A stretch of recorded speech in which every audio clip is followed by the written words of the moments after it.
ఉన్నాయి. దీని అంతా ఈ గెలుపుకి ఈ కోటీశ్వర్లు ఆ పార్టీలో చేస్తుంటే ఆ పార్టీలు ఏం చేస్తున్నాయి, వాళ్ళకి గనులు కట్టి పెడుతున్నాయి, పోర్టులు కట్టి పెడుతున్నాయి, ఇక పెద్ద పెద్ద కాంట్రాక్టులు 100 కోట్లు 1000 కోట్ల ప్రాజెక్టులు వాళ్ళకి అప్పచెప్తున్నాయి. దానికోసం గాను ఈ కోటీశ్వర్లు వాళ్ళకి ఫండింగ్ చేస్తున్నారు. 2024లో ఈ ఎలక్టరల్ బాండ్లను సుప్రీంకోర్టు నిషేధం చేసే వరకు 16,000 కోట్ల రూపాయల డబ్బులు పొలిటికల్ పార్టీలకు అందాయి. అది చిన్న మొత్తం కాదు. ఒక రాష్ట్ర ప్రభుత్వం విద్యా వ్యవస్థ కోసం గాను పెట్టే ఖర్చు, ఒక వైద్య వ్యవస్థ కోసం పెట్టే ఖర్చు కన్నా ఎక్కువే అది. వీటి కూడా సోర్సెస్ చెప్పవి ఈ పార్టీలు. ఫలానా చంద్రశేఖరరావు 10 రూపాయలు ఇచ్చాడు, ఫలానా జడ్సన్ గారు 25 రూపాయలు ఇచ్చానన్న లెక్క ఉండదు. అది అదంతా అన్డిస్క్లోజ్డ్. ఎవడో డబ్బు వేస్తాడు, ఎవడో బాండ్ కొనిపెట్టుకుంటాడు, ఎవడికో ఇస్తాడు, ఆ బాండ్ ఏదో పార్టీ వాడుకుంటుంది. అంటే డబ్బు యొక్క మూలం ఏంటో తెలియదు. పార్టీలన్నీ డబ్బు చేస్తున్నాయి కాబట్టి డబ్బు ఇచ్చే వాడిని ప్రోత్సహిస్తాయి కానీ వాడినే క్యాండిడేట్ గా పెడతాయి. 90 లక్షల వరకు ఖర్చు పెట్టచ్చు ఒక పార్లమెంటు ప్రతినిధి ఎన్నికల్లో. అంటే ఇప్పుడు ఎవడు ఆ డబ్బు పెడుతున్న వాళ్ళు లేడు. 25 కోట్లు 50 కోట్లు ఖర్చు పెడుతున్న వాళ్లే. ఈ ఖర్చులకు వాళ్ళు ఏం చెప్తున్నారంటే, అయ్యా జనం డబ్బు తీసుకుంటున్నారు మా దగ్గర, మా నుంచి వాళ్ళు సేవలు కోరుకోవట్లేదు, ఇమ్మీడియట్ బెనిఫిట్ ఏది ఉందో అదే అడుగుతున్నారు, లాంగ్ టర్మ్ బెనిఫిట్ అనేది ప్రజలు కోరటం లేదు అని. అలా చెప్తున్న వాళ్ళలో మన తెలంగాణ నాయకులు కూడా ఉన్నారు. ఇక్కడ మొన్న ఎలక్షన్ జరిగితే 700 కోట్ల రూపాయల డబ్బు పట్టుపడ్డది. అంటే ఎవరి కోసం పోతున్నది 700 కోట్ల రూపాయల డబ్బు? అక్కడ జనాల్లో పంపిణీ చేయడానికే. ధనంగా పంపిణీ చేయొచ్చు, మద్యంగా పంపిణీ చేయొచ్చు, ఇంకోటి ఏదైనా రూపంలో పంపిణీ చేయొచ్చు. ఈ మధ్య వైరల్ అవుతున్న వీడియోస్ కనుక మీరు గమనించుకుంటే, పంచాయతీ ఎన్నికల్లో ఇంటికి వచ్చి ఓడిపోయిన క్యాండిడేట్, నువ్వు నా దగ్గర 3 క్వార్టర్లు తీసుకున్నావు, ఇన్ని చికెన్ బిర్యానీలు తీసుకున్నావు, ఒక మనిషికి 2,000 చొప్పున మీ ఇంట్లో ఉన్న వాళ్ళు 6,000 తీసుకున్నారు, నువ్వు మాకు ఓటేయలేదు, నేను ఓడిపోయినాను, ఇదిగో ఈ వెంకటేశ్వరం పైన ఓటేసి నీకే ఓటేశానని చెప్పు, లేదా నా పైసలు నాకు ఇయ్యని అడుగుతున్నారు. అంటే ఇది పరమహీనావస్థ. వాడేదో పిలిచాడు, టీ తాగిచ్చాడు, మనం ఏదో లారీలో ఎక్కించి తీసుకెళ్లాడు, గతంలో 200 రూపాయలు ఇచ్చి లారీలో తీసుకెళ్లాడు, వాళ్ళకి బిర్యానీ పొట్లాలు ఇచ్చారంటే జన సమీకరణ అని దానికి పేరు పెట్టుకున్నాం అప్పుడు అందంగా. ఇప్పుడు అది ఎక్కడి దాకా వెళ్ళిపోయిందంటే, ఇంటికి వచ్చి నేను నీకు డబ్బులు ఇచ్చాను, నువ్వు నాకు ఓటేయలేదంటే ఇప్పుడు ఓటర్ నిబద్ధతని వ్యవస్థ ప్రశ్నించడం కాదు, వాడిని అవినీతిలోకి దింపిన వాడు కూడా ప్రశ్నిస్తున్నాడు. ఒరే, నేను డబ్బు ఇచ్చి అవినీతి చేశానంటే నువ్వు నా దగ్గర డబ్బు తీసుకొని అవినీతి పాల్పడి మళ్ళీ అందులో ఇంకొక అవినీతి అని ఇంటికి వచ్చి ఇంట్లో డబ్బులు నేను ఇవ్వను అంటే ఇంట్లో ఉన్న ఫ్రిడ్జ్లు టీవీలు ఎత్తుకుపోయే పరిస్థితి. ఇది ఎందుకు జరుగుతుంది? 18 ఏళ్లు నిండిన ప్రతివాడు భారతదేశంలో ఓటరే. కానీ పోలింగ్ బూత్ దగ్గర నుంచొని ఓట్లు వేసేటప్పుడు లెక్కేసుకుంటే 65% పోలింగ్ జరిగిందంటే మనం పేపర్లలో హెడ్డింగులు పెట్టుకుంటున్నాం. 60 భారీ పోలింగ్ 65% అని. అంటే మిగతా 35% ఏమైంది? అందులో చచ్చిపోయిన వాళ్ళు ఎవరు ఉంటారనుకున్నావు 10%, మిగతా వాళ్ళన్నా రావాలి కదా. అంటే ఓటరు నిర్లిప్తతకు సిద్ధంగా ఉన్నాడు. నగరంలో అది ఒక హాలిడే అయిపోయింది. అంతే తప్పించి నేను ఒకరిని ఎన్నుకుంటున్నాను ప్రతినిధిగా, వాడు నా సమస్యల్ని అక్కడ ప్రతిపాదించడం కోసం ఉన్నాడన్న కాన్సెప్ట్ పోయింది. ఒక సెలవు వస్తుంది, ఎంజాయ్ చేస్తాను, నా ఓటు నేను వేయకపోతే ఏమవుతుందంటే ఇంకోటి ఎవడో వేస్తాడు. ఆ లోపల కూర్చున్న వాళ్ళు 5 పొలిటికల్ పార్టీ మెంబర్లే, వాళ్ళకి ఒప్పందం ఉంటుంది. సాయంత్రం అయిన తర్వాత దొంగ ఓట్లు పడుతున్నాయంటే లోపల ఉన్న ఏజెంట్ సహకరించకపోతే పడతాయా? మీ బదులు ఎవడో వేస్తున్నాడు, సుబ్బడో ఎల్లడో, వాడు 2,000 తీసుకుంటాడు. పోనీ మీరే 2,000 తీసుకుని ఓటు వేశారనుకుందాం, వాడు 5 ఏళ్లు పదవీ కాలంలో ఉంటాడు. మీకు ఇచ్చిన 2,000లో సంవత్సరానికి 400 రూపాయలు, అంటే రోజుకు రూపాయి పావలా కూడా కాదు మీ ఓటు హక్కు. అంటే మీరు ఎంత అమ్ముకుంటున్నారంటే రోజుకు ₹1 అమ్ముకుంటున్నారు మీ ఓటుని. మీరు ₹1 అమ్ముకుంటున్నప్పుడు మీకు రూపాయి ఇచ్చిన వాడు మీ పైన బాసిజం చేస్తాడా, లేకపోతే అయ్యా దొరా నువ్వు చెప్పు నేను నీకు చేసి పెడతాను, నీ సేవలో నేను ఉన్నానంటాడా? అనడు. వాడు 100 కోట్లు ఖర్చు పెట్టాడు అంటే వాడు ఇంకొక 1000 కోట్లు సంపాదించుకోవడం కోసం చేస్తాడు. అప్పుడు నువ్వు అవినీతి చేస్తున్నావని ప్రశ్నించే హక్కుని మనం కోల్పోతాం. ఎందుకంటే మనమే అవినీతితోటి వాడిని ఎన్నుకుంటున్నాం కాబట్టి. ఓటరు జాగరూకుడై తాను ఓటు అమ్ముకోవటం వలన ఎన్ని నష్టాలున్నాయి, వ్యక్తి నష్టం ఏంటి, సమాజ నష్టం ఏంటి, దేశ హితానికి ఎంత ప్రమాదం, ఇవి తెలుసుకోవాలి. తెలుసుకొని దాని నుంచి దూరంగా ఉండాలి. దానికోసమే గతంలో ఎలక్షన్ కమిషన్ ఇప్పటికీ ఫాలో అవుతోంది. పైవాడెవడు నాకు నచ్చలేదని ఒక కింద బటన్ ఉంటుంది, none of the above. NOTA అది నొక్కిరా. నీకెవడు నచ్చలేదు, వాడు దుష్టుడు, భ్రష్టుడు, నీచుడు, నికృష్టుడు, అధముడు. ఈ అధములే చాలా మంది ఉన్నారు. లోపల మనకు పార్లమెంటు సభ్యులుగా ఉన్న వాళ్ళలో దాదాపు 56% మంది పైన క్రిమినల్ కేసులు ఉన్నాయి. మరీ హీనమైన, ఘోరమైన, దారుణమైన కేసులు ఉన్న వాళ్ళు 36% మంది ఉన్నారు. వాడు ఆ పార్టీ ఈ పార్టీ నేను తేడా లేదు, అందరిలో ఉన్నారు. అట్లాంటి భ్రష్టుడు అక్కడ పోతున్నాడంటే కారణం ఏంటి? ఈ ఓటరు జాగరూకుడై లేకపోవడం, లేదా తనకున్న హక్కుని వాడుకోకపోవడం, లేదా దాన్ని దుర్వినియోగం చేసుకోవడం. ఈ దుర్వినియోగం చేసుకుంటే ఈ రోజు నీకు ఇమ్మీడియట్ గా ఏదో ఒక బెనిఫిట్ కనిపించవచ్చు, ఒక 2000 రూపాయలు ఏదో. కానీ లాంగ్ టర్మ్ లో నీకు ప్రమాదమే. ఓటర్ కార్డులో, రేషన్ కార్డులో నువ్వు నీ కోడల పేరు యాడ్ చేసుకుందాం అనుకున్నావు, వాడు ఒక 500 అడుగుతాడు. నీకు మనవడో మనవరాలు పుట్టారు, పేరు యాడ్ చేసుకుందాం అనుకుంటాం, డబ్బులు అడుగుతాడు. నీ పిల్ల ఎక్కడో స్కూల్లో చదువుకుంటుంది, EWS సర్టిఫికేటో లేదా BC సర్టిఫికేటో కావాలని పోతావు, దానికి 1000 రూపాయలు అడుగుతాడు. నీ ఇల్లు ఎన్యూమిరేట్ చేయించుకుందాం అనుకుంటాం, MRO ఆఫీసులో వాడు 1000 రూపాయలు తీసుకుంటాడు. ఎందుకు తీసుకుంటున్నాడు? నువ్వు 1000 రూపాయలు తీసుకొని నీ ఓటు అమ్ముకోవడానికి సిద్ధంగా ఉన్నప్పుడు నీకు సేవ చేయడానికి వాడు ఫ్రీగా ఎందుకుంటాడు? వాడు ఛార్జ్ చేస్తున్నాడు. అధికారులు ఛార్జ్ చేస్తున్నారు, ప్రతినిధులు ఛార్జ్ చేస్తున్నారు. ప్రతినిధులు ఛార్జ్ చేస్తున్నారు కాబట్టి అధికారులు. ఇప్పుడు పోలీసులు మన వాహనాలు పట్టుకుంటుంటే వసూలు చేసిన డబ్బుల్లో పై అధికారులకు వాటా రావట్లేదా? వస్తోంది. మీ ఒక నియోజకవర్గంలో 100 కోట్ల రూపాయల ప్రాజెక్ట్ వస్తే ఆ ఎమ్మెల్యే గారికి అందులో వాటా రావట్లేదా? వస్తోంది. అంటే వాడేం చేస్తున్నాడు? నీకు చిల్లర వేస్తున్నాడు. కోళ్లను పెంచుకునే వాళ్ళని చూస్తుంటారు, జొన్నలు అవన్నీ వేసి పెంచుతారు దాన్ని. ఓ మంచి రోజు ఏం చేస్తారంటే ఇంటికి అల్లుడు వచ్చాడని దాన్ని పేకు వస్తారు. ఇప్పుడు జరుగుతున్నది రాజ్యాంగంలో అదే. మనకు ఈ జొన్నలు వేస్తున్నారు, మనం 2000 రూపాయలకో సారా ప్యాకెట్కో లేదా ఒక బిర్యానీకో 2 క్వార్టర్లకో దాన్ని అమ్మేసుకుంటున్నాం. దీనికన్నా గతంలో నయం. నా ప్రాంతం వాడనో, నా కులం వాడనో, నా పక్కింటి వాడో, ఎదురింటి వాడనో ఒక ఆపేక్ష ఉండేది. ఇప్పుడు అది కూడా లేదు. అంటే ఎక్కడి సంస్కృతంలో పద్యం ఉంది, తాత్పర్యం చెప్తాను. శివుడి తల మించి స్టార్ట్ అయిందట గంగాదేవి, అక్కడి నుంచి హిమాలయాలకు పడ్డదట, అక్కడి నుంచి భూమిపైన ప్రసరించిందట, ఆ తర్వాత పాతాళంలోకి పోయిందట, ఆ తర్వాత కనపడకుండా పోయిందట. దీన్ని వివేక భ్రష్ట సంపాతములు అంటారు. అంటే వివేకము భ్రష్టత్వం చెందితే ఎక్కడ ఆకాశంలో పుట్టిన గంగ, ఎక్కడ పాతాళంలో మురుక్కాలంలో కలవటం. మనకున్న హక్కుని, పవిత్రమైనది ఓటు హక్కు, పవిత్రమైనది ఓటు హక్కు అని మనమే రాస్తున్నాం, మనమే అమ్ముకుంటున్నాం. ఈ దుష్ట సర్కిల్ నుంచి మనం బయటపడాలి. మనం సక్రమంగా మన ఓటు వాడుకోవడానికి వస్తే ఇప్పుడు మనం చెప్పుకుంటున్న ఈ ధనబలం అనేది పనిచేయదు. మీరు నిబద్ధతతో నుంచుంటే మిమ్మల్ని ఎవడు కొంటాడు? కొనలేడు. కాబట్టి ఓటర్లు జాగరూకులు కావాలి. ఆ అవేర్నెస్ చేయడం కోసమే ఈ జాతీయ ఓటర్ దినోత్సవం.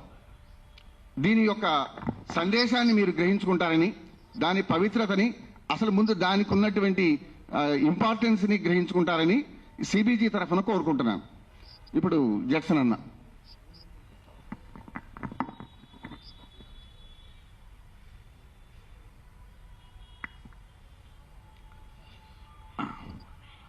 అందరికీ నమస్కారం.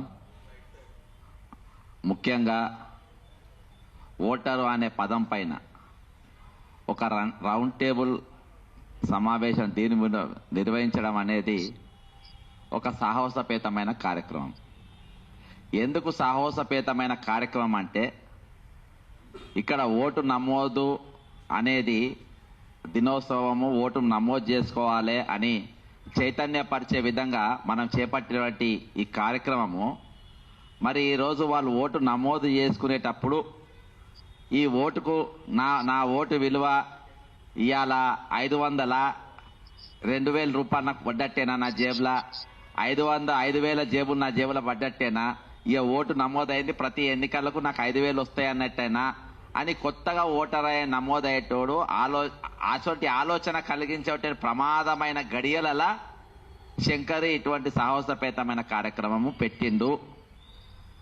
ఆయన సెంటర్ ఫర్ బెటర్ గవర్నెన్స్ అని పెట్టిండు. ఇవి చాలా ఉన్నాయి. ఇటువంటి సొసైటీలు కొన్ని నడుస్తూ ఉన్నాయి. కొన్ని రియల్గా సమాజంలో జరిగేటటువంటి అక్రమాలపైన మాట్లాడతారు, రకరకాలుగా మాట్లాడతారు. కానీ వాటికి కూడా వెస్టర్న్ ఇంట్రెస్ట్ ఉన్నది, కుల ప్రాతిపదికన, మత ప్రాతిపదికన ఉన్నాయి. కానీ శంకరు ఈరోజు అన్నీ చూసి ఇటువంటి సొసైటీ ఒకటి పెట్టిండ్రు. కాబట్టి దానికి నేను అభినందిస్తున్నా. అంతేకాకుండా ఈరోజు సాహసోపేతమైన కార్యక్రమం అనడానికి ఇంకొకటి కూడా చెప్తా. ఈరోజు మనం అందరం మాట్లాడుకుంటా ఉన్నాం, ఓటు 500కు ఓటు, 1000 రూపాయలకు ఓటు, 5000కు ఓటు అని. మీరు దయచేసి లైవ్ చూసేవారు కానీ ఫోన్లో ఉండేవారు గూగుల్లో కొట్టండి, ఈరోజు ఓట్ ఫర్ నోట్ అని కొట్టండి. కొట్టంగానే ప్రస్తుత ముఖ్యమంత్రి గారి ఫోటో వస్తుంది, వీడియో వస్తుంది. ఆ వీడియోతోని 500 నోట్ల కట్టల రూపాయల సంచులు వస్తాయి. ఆ సంచులతోని ఒక ఎమ్మెల్యేను, ఎమ్మెల్సీ కోసము నీ ఓటు నాకు అమ్ము అని కొనడం వస్తుంది. అంటే నిజంగా ఈరోజు మళ్ళా తెల్లారులేస్తే వీళ్ళంతా నీతులు మాట్లాడతారు. అసలు ఓటు అమ్మడం అయితే బాజాప్తా ఈరోజు ముఖ్యమంత్రి గారికి వెళ్ళే ఓటు కొనడం స్టార్ట్ అయింది.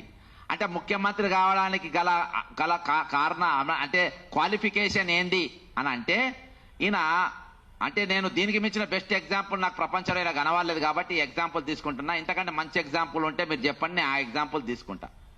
ఈరోజు ప్రపంచం మొత్తంలో ఈరోజు ఇంతకు మించిన ఎగ్జాంపుల్ ఇంకేముండదు. అంటే ఒక పార్టీలో ఉన్న వ్యక్తి ఇంకో పార్టీ ఓటు కొన్నారు, అక్కడ ఎమ్మెల్యేని కాదు కొన్నది. ఒక ఓటును 50 లక్షలకో, 5 కోట్లకో, 10 కోట్లకో, 20 వేట్లకో కొనుగోలు చేసిండ్రు. ఆయన దొరికిపోయిండు.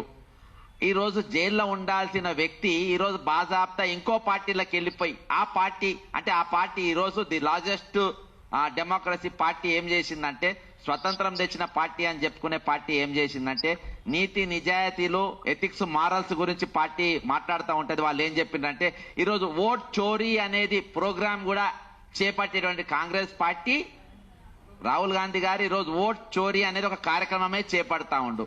మరి ఆ ఓట్ చోరీ అనే కార్యక్రమం చేపట్టేటువంటి ఆ నాయకుడు ఈరోజు ఆయన ఓటుకు నోటు దొంగని ఈరోజు ముఖ్యమంత్రిగా చేసుకున్నారు. అంటే ఈ రోజు మనకు ఉదాహరణ ఎవరు ఉన్నారు? ఉదాహరణకు ఈరోజు ఇన్పర్ సార్ కొన్ని పేర్లు చెప్పిండు. అంటే అటువంటి మహానుభావులు మనకు ఏడగనవాడుతా ఉన్నారు, ఏడున్నారు. ఈరోజు నేను అంటే నా రేటు ఇప్పుడు బక్క జెడ్సన్ అనేటోడు ఒక 100 కోట్ల స్కామ్ లో దొరికిండు. బక్క జెడ్సన్ అంటే 100 స్కామ్ లో దొరికిండు కాబట్టి నేను ఎమ్మెల్యేకి పోటీ చేసిన. బక్క జెడ్సన్ గారు 100 కోట్ల రూపాయలు స్కామ్ చేసింది కాబట్టి నీకు 10,000 ఓటుకు అయితే అమ్ముతా నేను. శంకర్ గారు ఉన్నారు, శంకర్ గారు ఎమ్మెల్యేకి పోటీ చేసిండు. శంకర్ గారు 5 కోట్ల స్కామ్ చేసిండు, 5 కోట్ల స్కామ్ చేసినావు కాబట్టి నీకు ఓటు 5,000 రూపాయలకు. అంటే ఈరోజు నా స్కాములు నేను ఎసోంటున్నా, నా క్యారెక్టర్ ఎసోంటి, నా గుణగణాలు ఎసోంటి, నేను రాజకీయాలకు అవసరమా లేదా, నేను బ్లాక్ మెయిలర్నా, చీటర్నా, నా కార్యక్రమం నా మునుపు నా రాజకీయాలు రాకముందు నా ఆస్తి ఏమున్నది, రాజకీయాలకు వచ్చినాక నా ఆస్తి ఏమున్నది అని ఇవేవి కూడా చూస్తలేరు. ఈరోజు ఒకటి చెప్తున్నా, మనము పిల్లనియానికి పెద్ద మనుషులు అందరినీ తీసుకోపోతాం ఒక ఇంటికి. తీసుకుపోయిన తర్వాత వాళ్ళు పక్కన చెప్తారు, ఈయన పలానా కేసులో జైలుకు పోయిందంట, ఈయన ఏం కేసు అని అంటే చెంప మీద కొట్టిందంట, పలానా చెంప మీద కొట్టిందంట, చెంప మీద కొట్టిందకు. అయితే మనకు ఆత్మగౌరవం దెబ్బతింటారు, ఇసోండని పిల్లనియ్యరు, ఇసోండని పిల్లనియ్య. చెంప మీద కొట్టుడు కేసే, చిన్న కేసే, కానీ ఇయ్యరు. కానీ మనం మాత్రం ఓటేస్తాం. ఏది మనం ముఖ్యమంత్రి చేసుకుంటాం, మేము వాడు ఎసోంటారైనా కానీ వాళ్ళు లోఫర్ గాడు కానీ, డాఫర్ గాడు కానీ, రేపిస్ట్ కానీ, దొంగ కానీ, చీటర్ కానీ, బ్లాక్ మెయిలర్ కానీ ఎవడైనా పర్వాలే, నాకు నాయకుడిగా ఉండొచ్చు, నాకు ఎమ్మెల్యేగా ఉండొచ్చు. కానీ నువ్వు దొంగవు, నువ్వు లోఫరు, నువ్వు రేపిస్ట్ అయితే నీకు 50,000 ఓటు, నువ్వు మర్డరిస్ట్ అయితే 5,000 ఓటు. అంటే ఈ విధంగా ఎంఆర్పి రేట్ల లెక్క ఈరోజు ప్రజాస్వామ్య దేశంలో, మన ప్రజాస్వామ్య రాష్ట్రంలో, ఆత్మగౌరవంతో ఏర్పడ్డటువంటి తెలంగాణలో, బలిదానాలతో ఏర్పడ్డ తెలంగాణలో కూడా ఈరోజు ఇటువంటి ఎంఆర్పిఏ నడుస్తా ఉన్నాయి. ఇది చాలా ప్రమాదకరమైన విషయం. ఈరోజు మనం చూస్తా ఉన్నాం, ఈరోజు దాదాపు చదువు చెప్పిన వాళ్ళు, ఈరోజు నేను రిటైర్మెంట్ ఎంప్లాయీస్ యొక్క దీని గురించి నేను ఫైట్ చేస్తా ఉన్నా. రిటైర్మెంట్ టీచర్లు దాదాపు 7,000 మంది, ఇప్పుడు కూడా చీఫ్ సెక్రటరీ దగ్గర పోయి వస్తున్నా, ఒక 13,000 రిటైర్మెంట్ అయిన ఉద్యోగులు ఉన్నారు. ఈ రోజు వాళ్ళ హక్కులు ఇవ్వమని చెప్పేసి ఏ పార్టీ మాట్లాడతలేదు. లాస్ట్ లో మేధావులు కూడా మాట్లాడతలేరు. ఎందుకు మాట్లాడతలేరు? మాకేమైనా పుణ్యానికి వేసిండ్రా వాళ్ళ ఓటు? నాకు ఎమ్మెల్సీకి ఏమైనా పుణ్యానికి వేసిండ్రా? నేను పైసలు ఇస్తే వేసిండ్రు, మళ్ళీ టైం వచ్చినప్పుడు నేను మాట్లాడతా. టీచర్లు అరే టీచర్లు చదువు చెప్పి వాళ్ళు కూడా పైసలు తీసుకుని మాకు ఓటు వేసిన అంటున్నారు. అరే మీరు ఎందుకు మాట్లాడారంటే టీచర్లు కూడా ఇవాళ పైసలు తీసుకున్నప్పుడే ఓటు వేసిన వాళ్ళు పైసలు తీసుకోకుండా మాకు ఓటు వేయలేదు అని చెప్పేటువంటి పరిస్థితులలో, దౌర్భాగ్యమైన పరిస్థితులలో ఈరోజు శంకర్ గారి కార్యక్రమం పెట్టిండ్రు. కాబట్టి ఈరోజు మన శంకర్ గారి అసోసియేషన్, మీ అసోసియేషన్ ఇంకో ప్రశ్నిస్తుంది. ఈరోజు ఈ రాష్ట్రంలో ఒకవేళ 60% ఓటు నమోదైతే, ఓటర్లు వాళ్ళ ఓటు వినియోగించుకుంటే అందులో దాదాపు 90% ఓటు అమ్ముకున్నోళ్ళే. అంటే ఇప్పుడు ఓటు అమ్ముకునేటోళ్ళని మనము వాళ్ళకు మారుమనని చెప్తున్నామా, లేకుంటే తప్పని చెప్తున్నామా, లేకుంటే మీరు పైసలు తీసుకోవద్దని చెప్తున్నామా, లేకుంటే నీ నోటి కాడ బుక్కను పక్కన పెట్టి మనం అంటున్నామా? అంటే ఇన్ని విధాలుగా ఓటర్ ఆలోచించేటువంటి పరిస్థితుల్లో ఈ రోజు ఉన్నారు. కాబట్టి ఇది చాలా మామూలు. ఇది ప్రతి దానికి మూలాంశం ఎక్కడికి వెళ్ళి మొదలవుతుంది అంటే ఇక్కడికి వెళ్ళి మొదలవుతుంది. ఎక్కడికి వెళ్ళి ఓటుకి వెళ్ళి మొదలవుతుంది. ఓటు అనేటోడు ఒక నలుగురు వ్యక్తులు నిలబడ్డప్పుడు అలా పార్టీలకు అతీతంగా, నిజంగా సమస్య కులాలకు అతీతంగా, మతాలకు అతీతంగా ఈ రోజు మీరు ఆలోచన చేసి ఓటేయాలి. ఈ రోజు మతాలను రెచ్చగొట్ట ఇది కూడా ఒకటి ఇదే. కులాలను రెచ్చగొట్ట ఇదే. ఒకడు వస్తాడు మన ఆత్మగౌరవం దెబ్బతిన్నదా అంటాం. ఈ రోజు భారతదేశంలో చాలా పెద్ద ప్రమాదం ఏమన్నంటే ఆత్మగౌరవం ఉట్టినే దెబ్బతింటుంది. ఎవరన్నా బట్ట చక్కగా వేసుకున్న వీణ ఆత్మగౌరవం దెబ్బతింటది. వాడు పాయింట్ బరాబర్ వేసుకున్న వీణ ఆత్మగౌరవం దెబ్బతింటది. ఒక ఆడామె బట్టలు బరాబర్ వేసుకున్న వీణ ఆత్మగౌరవం బ్రహ్మాండంగా దెబ్బతింటది. కానీ ఓటే అమ్ముకునేటప్పుడు మాత్రం ఆత్మగౌరవం ఉండదు. దీనికి ఓటు అమ్ముకునేటప్పుడు ఆత్మగౌరవం ఉండదు. ఓటు అమ్ముకున్నాడు అంటే నీ భవిష్యత్తును అమ్ముకునే అక్కడ ఆత్మగౌరవం ఉండదు. టికెట్లు కొనుక్కునేటప్పుడు ఆత్మగౌరవం ఉండదు. కానీ వేరోళ్ళు బట్టలు వేసుకునేటప్పుడు మాత్రం ఆత్మగౌరవం బ్రహ్మాండంగా దెబ్బతింటది. దాని మీద ఇంట్లో ప్రెస్ మీట్లు అయినాయి, మీటింగ్లు అయినాయి, ఇదే ప్రెస్ క్లబ్ లో ఎన్నో కార్యక్రమాలు అయినాయి. కానీ ఓటుకు అమ్ముకున్న మించిన ఆత్మగౌరవం, దాని మించిన దరిద్రం ఇంకొకటి లేనే లేదంటున్నా. ఈ రోజు ఎంతమంది అయితే ఓటు అమ్ముకుంటుండ్రో, ఎంతమంది అయితే మీరు ఓటును వేలంపాట పెట్టిండ్రో, మీరందరూ కూడా ఈ రాష్ట్రాన్ని కానీ దేశాన్ని కానీ కంటకులు, మీరు అభివృద్ధి కంటకులు. మీకు మించిన దొంగలు ఎవరు లేరు.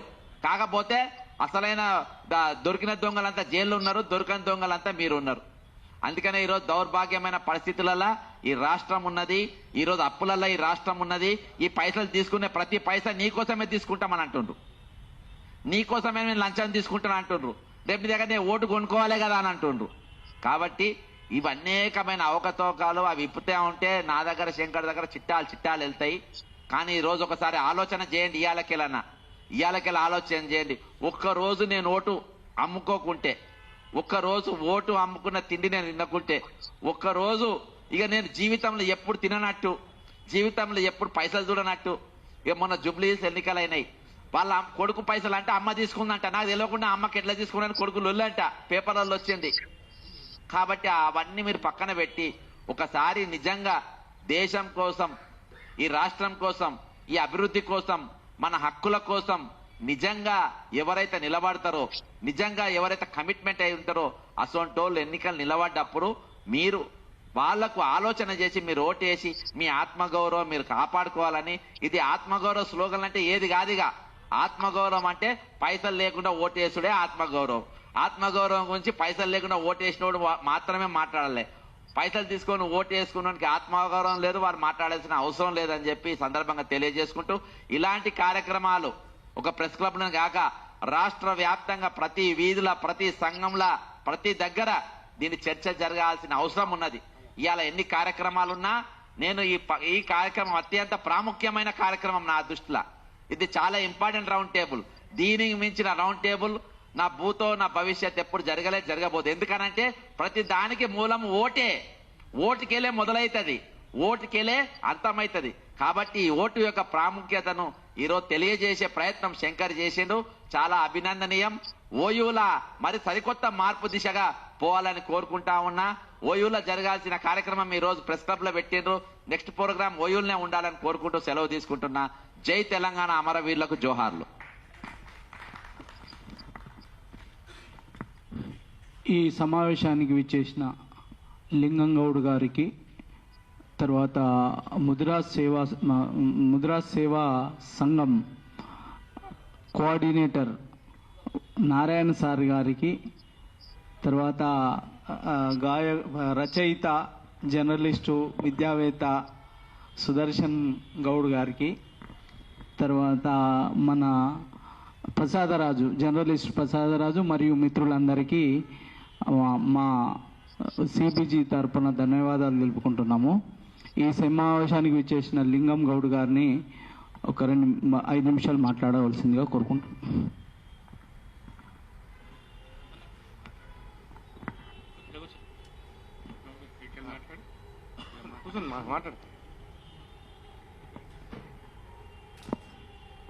ఈరోజు అన్న శంకర్ అన్న మంచి ప్రోగ్రాం ఎంచుకుండు. దీనికి శంకర్ అన్నకు బీసీ జేఏసీ తరఫున ప్రత్యేక ధన్యవాదాలు తెలియజేస్తా ఉన్నాను. ధనం అసలు ఈరోజు మనం ఎన్నికలను ఊహించినామంటే డబ్బు లేకుండా ఎన్నికలను ఊహించే పరిస్థితి లేదు. ముఖ్యంగా మొన్న జరిగినటువంటి గ్రామ పంచాయతీ ఎన్నికలలో చిన్న చిన్న గ్రామాలలో కూడా ఓటుకు 2,000 నుంచి 5,000 పంచిరు. దీనికి కారణం నేను రాజకీయ నాయకులు అనట్లేదు, కానీ ఇందులో ఓటర్ల పాత్ర కూడా ఉంది. ఓటర్లు ఏం చేస్తున్నారంటే ఏ ఓటర్ ఎంత ఇస్తాడో అనేది వాళ్ళు పొద్దున లేచి కండ్లు కాయలు కాసే విధంగా పొద్దున్న లేచి డబ్బులు ఎవరిస్తారా, మాది కాంగ్రెస్ పార్టీ తిరగటాన్ని కూడా మేము కాంగ్రెస్ పార్టీలో ఏదో మేము ఫస్ట్ కాంచి కాంగ్రెస్ పార్టీలో ఉన్నాం కాబట్టి కాంగ్రెస్ పార్టీలో తిరుగుతున్నాం, కానీ మాది ఆ పార్టీ కాదని టీఆర్ఎస్ వాళ్ళతో చెప్తుర్రు. ఎందుకంటే టీఆర్ఎస్ వాళ్ళు డబ్బులు ఇస్తారేమోనండి, నేను ప్రత్యక్షంగా చూసిన.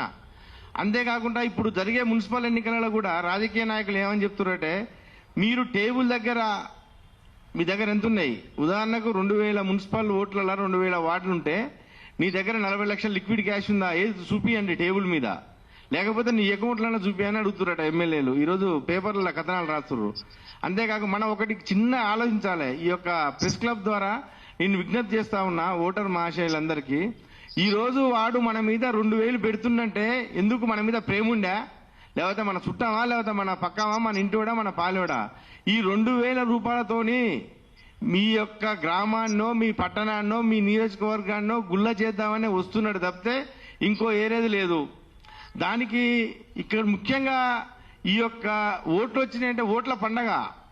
ఈ యొక్క 15 రోజులు మాత్రం గ్రామాలలో కానీ ఊర్లలో కానీ ఎవరైతే ఓటర్లు ఉండరో వాళ్ళకి ప్రతి ఈవినింగ్ సాయంత్రం కాగానే ఓ బీర్ ఇచ్చో, బిర్యానీ ఇచ్చో, ఒక క్వార్టర్ ఇచ్చో, ఇక వాళ్ళని సంతృప్తి పరచడం, మళ్ళీ పొద్దున్నే లేవగానే ఉదయం నుంచి సాయంత్రం వరకు మేళతాళాలతో ఊరేగింపులతో తిరగడం, డబ్బులతో మేనేజ్ చేయడం జరుగుతుంది. ఇప్పుడు మనం చేయాల్సినటువంటి ఒక కర్తవ్యం, ఒక యువతగా మనం ఒకటే చెప్పాలి, ఎవడైతే ఎక్కువ డబ్బులు పంచి ఊళ్ళలో తిరుగుతుండో వాడే దేశ కంటకుడు, గ్రామ కంటకుడు. గ్రామాన్ని అపహరించి వేరే గ్రామానికి అమ్మేటోడు ఎవడే అంటే డబ్బులు ఎక్కువ ఖర్చు పెట్టేటోడే వాడు. కాబట్టి ఇక్కడ ఉన్నటువంటి యువత కానీ మన గ్రామాలకు పోయి ఖచ్చితంగా చెప్పాల్సిన అవసరం ఉన్నది. నాకు ఈ అవకాశం ఇచ్చినటువంటి శంకర్ అన్నకి ధన్యవాదాలు తెలియజేస్తా ఉన్నాను. థ్యాంక్ యూ అన్న.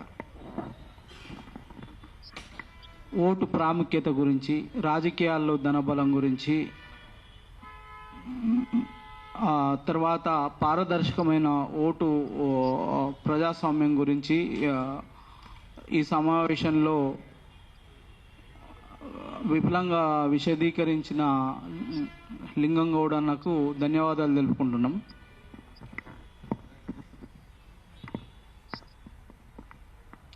అదేవిధంగా ఈ కార్యక్రమానికి విచ్చేసిన శరత్ నాయక్,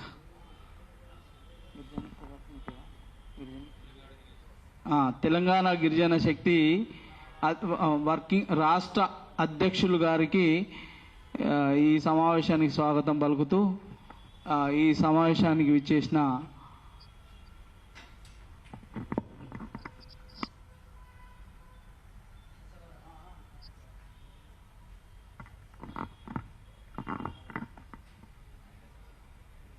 ముదిరాజ్ సేవా సంఘం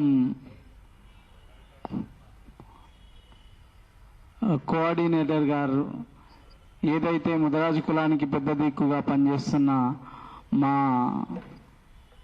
అంటే అందరి బంధువులుగా పనిచేస్తున్న ఉప్పర్ నారాయణ సార్ గారిని ఈ సమావేశాన్ని ఉద్దేశించి 5 నిమిషాలు మాట్లాడవలసిందిగా కోరుతున్నాను.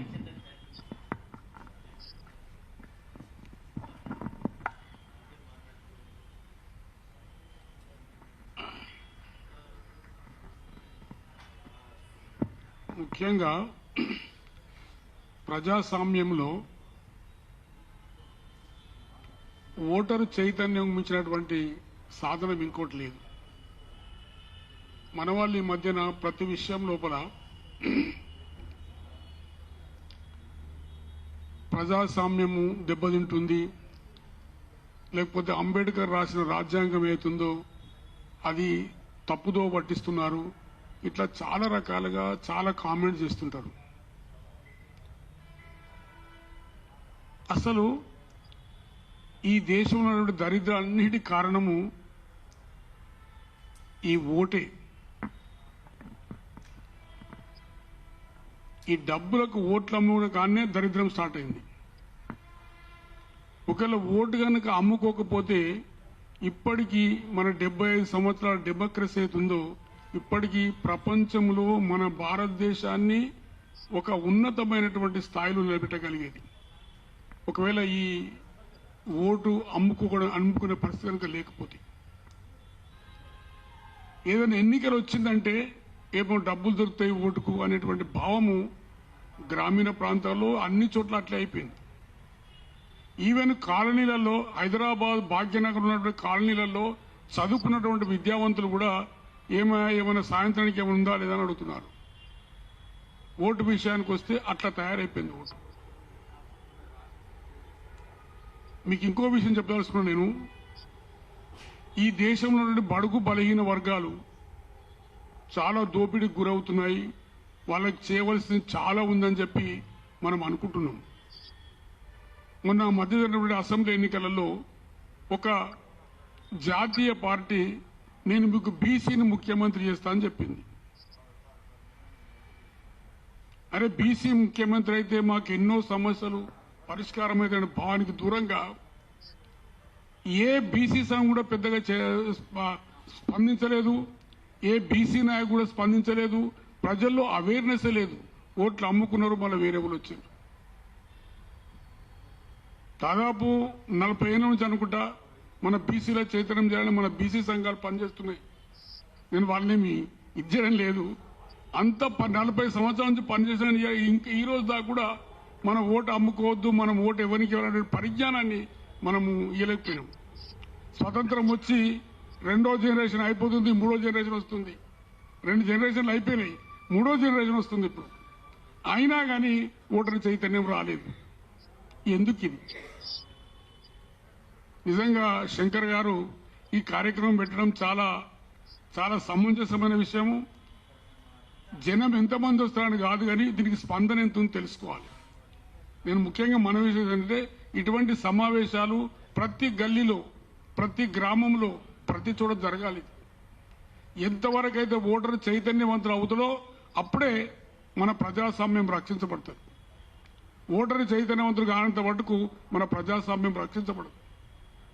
ప్రజాస్వామ్యానికి రక్షణే ఓటు. ఓటు అమ్ముకోకపోవడమే ప్రజాస్వామ్యానికి రక్షణ. దీని విషయం లోపల యువకుడు శంకర్ గారు ఈ కార్యక్రమం తీసుకోవడం చాలా ఉదాహరణ విషయము. అసలు ప్రతి బీసీ సంఘం, ప్రతి బీసీ బిడ్డ ఈ విధంగా చైతన్యం చేయాలి. ఓటర్ చైతన్యం రావాలి. నేను అమ్ముకోవద్దు నా ఓటును అనేటువంటి భావము. ఇది ఓటు అనేది అమ్ముకునేది కాదు, నా జీవిత సార్థకతకు ఉపయోగపడే ఒక సాధనము. నాకు, నా కుటుంబానికి, నా పరంపరకు, వీళ్ళందరికీ ఉపయోగపడే ఒక సాధనము అటువంటి భావము వీళ్ళందరూ రావాలి. కాబట్టి ఇటువంటి సమావేశాలు చాలా విస్తృతంగా జరగాలి, చాలా విస్తృతంగా జరగాల్సిన అవసరం ఉంది.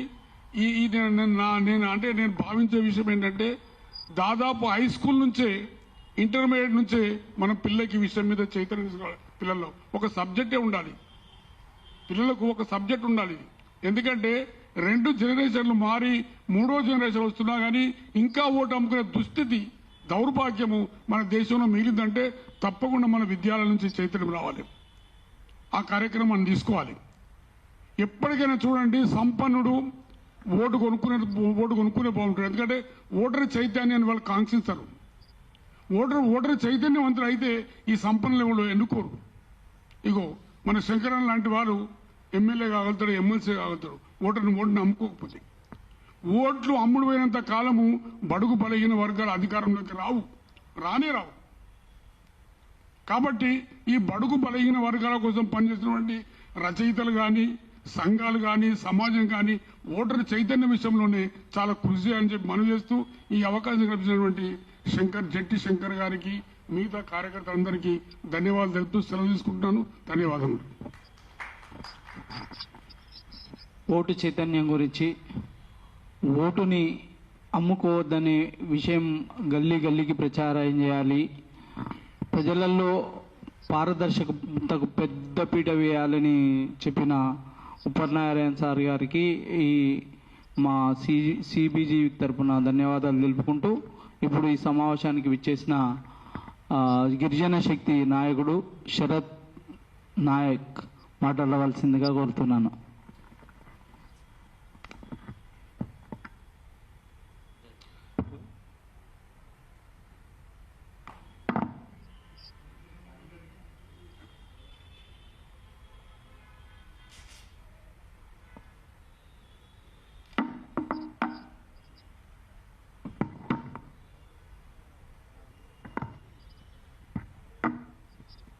సెంటర్ ఫర్ బెటర్ గవర్నెన్స్ సంస్థ ఆధ్వర్యంలో నిర్వహిస్తున్నటువంటి ఈ కార్యక్రమానికి వచ్చినటువంటి వివిధ సంఘాల నాయకులు ప్రతినిధులకు అందరికీ కూడా ఉద్యమ నమస్కారాలు తెలియజేస్తూ, ఇంత మంచి కార్యక్రమాన్ని నిర్వహిస్తున్నటువంటి శంకరన్నకి, సుబ్బనాయక్ అన్నకి, అదేవిధంగా మిగతా ఈ ఆర్గనైజేషన్లో ఉన్నటువంటి ప్రతి ఒక్కరు కూడా ఉద్యమ నమస్కారాలు. ముఖ్యంగా రేపు జాతీయ ఓటర్ల దినోత్సవం. దానికంటే ముందే ఇలాంటి ఒక కార్యక్రమం ఇలా సమాజంలో జరుగుతున్నటువంటి ఏదైతే ఎన్నికలలో మనం అందరం చూస్తూ ఉన్నాం, ధనం యొక్క ప్రభావం ఏ విధంగా ఉన్నదో, ఇంతవరకు అయితే ఉన్నదో, దానివల్ల ఇలా ఎవరు గెలుస్తారు ఎవరు ఓడిపోతారు అనేది ముందుగానే నిర్ణయించుకున్నటువంటి పరిస్థితి వచ్చింది రాజకీయాలలో. మిత్రులారా, ఇవాళ మనమందరం కూడా చాలాసార్లు, మనకంటే పెద్దవాళ్ళు చాలాసార్లు ఓటేసి ఉండొచ్చు. నేను కూడా 4-5 సార్లు ఓటేసిన. మనం ఓటేసినప్పుడు కూడా అక్కడ దాదాపు ఒక ఎమ్మెల్యేకో ఎంపీకో 30-40 మంది 50 మంది నిల్చున్నా కానీ మనందరి మైండ్లో ప్రధాన రాజకీయ పార్టీల క్యాండిడేట్లు మాత్రమే ఉంటారు. అక్కడ చదువుకున్న వాళ్ళు, లేకుంటే రిటైర్డ్ ఎంప్లాయీస్ కావచ్చు, లేకుంటే సామాజిక కార్యకర్తలు కావచ్చు, చాలా మంది నిలబడ్డారు. వాళ్ళు కూడా ఈ సమాజానికి ప్రజాప్రతినిధులుగా అయ్యి ఏదైనా చేద్దామనే ఉద్దేశంతో ఉన్నా కానీ ఇలా వాళ్ళ కరపత్రాలు రోడ్డు మీద పడిపోతాయి కానీ తీసుకొని పడేస్తుంది తప్ప ఇలా చదవలేని పరిస్థితుల్లో ఇలా సమాజం కూడా ఉన్నది. ఇలా మార్పు ఇలా ప్రజల నుంచి మొదలైతేనే ఇలా రాజకీయ పార్టీల నాయకులు కూడా మారేటువంటి పరిస్థితి కూడా ఉన్నది. ఇలా ఇంత దరిద్రమైనటువంటి రాజకీయాల్లో మనం ఉన్నామంటే ఇలా గ్రాడ్యుయేట్ ఎమ్మెల్సీ చదువుకున్నటువంటి విద్యావంతులు వేసేటువంటి ఓటు కూడా ఇవాళ మాకు పైసలు ఇవ్వాలి, లేకుంటే మాకు ఇవాళ మాకు దావత్ ఇవ్వాలి, మేము ఓటు వేయమని చెప్పేటువంటి పరిస్థితి. ఇలా కనీసం టీచర్ల ఎమ్మెల్సీలు ఉన్నాయి. ఇలా టీచర్ల ఎమ్మెల్సీలలో కూడా ఇలా మాకు డబ్బులు ఇవ్వలే కాబట్టి ఆయనకు ఓటు వేయమో, డబ్బులు ఇచ్చింది కాబట్టి ఈయనకు ఓటేస్తామని చెప్పేటువంటి పరిస్థితి. ఏదో స్వచ్ఛందంగా చదువుకున్న వాళ్ళు ఇలా సమాజంలో మార్పు కోరాల్సినటువంటి వాళ్ళు కూడా ఇలా డబ్బు ప్రభావంతోనే ఓటేసేటువంటి పరిస్థితికి, స్థితికి ఇలా రాజకీయ పార్టీలు దిగజార్చినాయి అనే విషయాన్ని మనం కూడా అర్థం చేసుకోవాలి. మరి మార్పు ప్రజాస్వామ్యంలో ఇలా రాజకీయ పార్టీలు మాత్రమే ఇలా ప్రభుత్వాలు నడిపించేటువంటి పరిస్థితి ఉన్నది. మరి అలాంటి రాజకీయ పార్టీల నాయకుడిని మార్చాలంటే ఖచ్చితంగా ప్రజల నుంచి, యువకుల నుంచి, ఇలా మేధావుల నుంచి ఇలాంటి చర్చలు ఇలా ఖచ్చితంగా గ్రాస్ రూట్ లెవెల్లో జరగాల్సినటువంటి అవసరం ఉన్నది. ఖచ్చితంగా శంకరన్న, మీరు ఏదో కలిసి వచ్చేటువంటి ఇవాళ సంఘాలని కావచ్చు, మేధావుల్ని కావచ్చు కూడా కలుసుకొని ఇలాంటి చర్చా వేదికల్ని ఇవాళ ప్రతి జిల్లాలో, నియోజకవర్గాల్లో, మండలాల్లో కూడా పెట్టాల్సిన అవసరం ఉన్నది. ప్రతి యువకులు తయారు చేసి ఇవాళ మీ గ్రామాలలో, మీ తండాల్లో, మీ గూడాలలో ఇలాంటి చర్చా వేదికలు పెట్టి మాట్లాడాల్సిన అవసరం ఉన్నది. ఇవాళ చెట్టు కింద కూర్చున్నప్పుడు పెద్ద మనుషులు ఇలా వాడొచ్చి నాకు ఇలా ₹1,00,00,000 ఇస్తారా, ఇలా వీడొచ్చి నాకు ₹100 ఇస్తారా, ₹500 ఇస్తారా అనేటువంటి పరిస్థితి నుంచి ఖచ్చితంగా విద్యార్థులు, చదువుకున్నటువంటి మేధావులు ఇలాంటి చర్చల్ని ఇవాళ కింది స్థాయిలో తీసుకొస్తున్న మాత్రమే అలాంటి మార్పు కూడా సాధ్యమవుతుంది కూడా నేను తెలియజేస్తా ఉన్నాను. అదేవిధంగా మిత్రులారా, ఇలా రాజకీయ పార్టీలు ఇలా చూస్తా ఉన్నాము, ఇలా 1000 కోట్లు ఇలా తీసుకొని ఇలా ఎంత పెద్ద పెద్ద బహిరంగ సభలు పెడతా చూస్తా ఉన్నాం. మరి ఆ బహిరంగ సభలు కూడా కార్యకర్తలు వస్తారా అంటే మళ్ళీ 500 కోటరు ఇలా బస్సు పెట్టి, లేకుంటే ఇంకో ట్రాన్స్పోర్టేషన్ పెట్టి ఇలా జనాన్ని తరలించేటువంటి పరిస్థితికి తీసుకొచ్చినారు. కాబట్టి ఖచ్చితంగా ఈ మార్పు కనుక రావాలంటే, రాజకీయ పార్టీలకు బుద్ధి జరగాలంటే ఇలాంటి చర్చా వేదికలు అవసరము. ఖచ్చితంగా ఇలాంటి గొప్ప కార్యక్రమాన్ని ముందుకు తీసుకెళ్లి వెళ్తున్నటువంటి శంకరన్న వారి టీం కూడా ప్రత్యేకంగా ధన్యవాదాలు తెలియజేస్తూ, ఇలాంటి మార్పుకి మేము తెలంగాణ గిరిజన శక్తిగా ఖచ్చితంగా ముందుంటామన్నా. ఎందుకంటే మనలాంటి కొట్లాడే వాళ్ళు ఇలా ఒక సర్పంచ్ కావాలన్నా, ఒక ఎంపీటీసీ కావాలన్నా, ఒక జడ్పీటీసీ కావాలన్నా ఊర్లలో పోయి మేము ఇంతగానో సమాజం కోసం కొట్లాడుతా ఉన్నాం, ఇన్ని కేసులు పెట్టుకున్నాము, ఉద్యమకారులం అని చెప్తే ఏమిస్తాం మాకని చేయాల్సిన పరిస్థితి ఉన్నది తప్ప మనం కొట్లాడింది కూడా చూసేటువంటి పరిస్థితి లేదు. ఎందుకంటే మీరు మొన్ననే టీచర్స్ ఎమ్మెల్సీ కూడా పోటీ చేసారు ఇలా నల్గొండ భాగం క్రమంలో మేము చూసినాము. మీలాంటి ఒక వ్యక్తిని ఇలా టీచర్లు కనీసము ఆదరించలేకపోయినారంటే ఇక సమాజంలో మనలాంటి కొట్లాడే 20 సంవత్సరాలు కొట్లాడినాం, 30 సంవత్సరాలు కొట్లాడినాం, ఈ సమాజం కోసం కొట్లాడుతున్నామని చెప్పి ఇలా మనం చెప్పుకోవడానికే పనికి వస్తున్నారు తప్ప ఇవాళ ఆ మార్పు కనుక జనంలోకి రావాలంటే ఈ చర్చని జనంలో మెదడులకు తీసుకెళ్లాల్సిన అవసరం ఉన్నది. దానికోసము ఇవాళ ఒక వారధిగా మేము కూడా పనిచేస్తామని తెలియజేస్తూ ఈ అవకాశం ఇచ్చినటువంటి మీకు, మీ టీంకి అందరూ కూడా ధన్యవాదాలు తెలియజేస్తా ముగిస్తా ఉన్నాను. థ్యాంక్ యూ అన్న. ధనమే దరిద్రం, ధనమే మనిషి మస్తిష్కాన్ని ఖరాబ్ చేస్తుంది. ధన రాజకీయాలలో మనము ఇలా ఇమడలేని పరిస్థితి ఏర్పడ్డది కాబట్టి ప్రజా చైతన్య సభలు ఏర్పాటు చేసి ఇలాంటి కార్యక్రమాలు ఇంకా కొన్ని ముందుకు పోవాలని, ప్రజలను చైతన్యం చేయాలి, చదువుకున్న వాళ్ళని చైతన్యం చేయాలని ఈ సమావేశం సందర్భంగా గిరిజన శక్తి నాయకుడు గారు చెప్పిన ఏవైతే మాటలు ఉన్నాయో వాటిని సూచనగా తీసుకొని ఖచ్చితంగా ఇంకా కొన్ని సమావేశాలు మా సెంటర్ ఫర్ బెటర్ గవర్నెన్స్ ఆధ్వర్యంలో నిర్వహిస్తామని, ఈ సమావేశానికి వచ్చేసిన జర్నలిస్టు, ఫైర్ బ్రాండు, గలము, మందు బాతర ఆయన విఠలన్న గారికి ఈ సమావేశానికి స్వాగతం పలుకుతున్నాము. అదేవిధంగా ఇప్పుడు రచయిత, జర్నలిస్టు, విద్యావేత్త ఆయన సిద్ధగోని సుదర్శన్ గారు ఈ సమావేశాన్ని ఉద్దేశించి మాట్లాడవలసిందిగా విజ్ఞప్తి చేస్తున్నాం. థ్యాంక్ యూ అన్న. జాతీయ ఓటర్ దినోత్సవం సందర్భంగా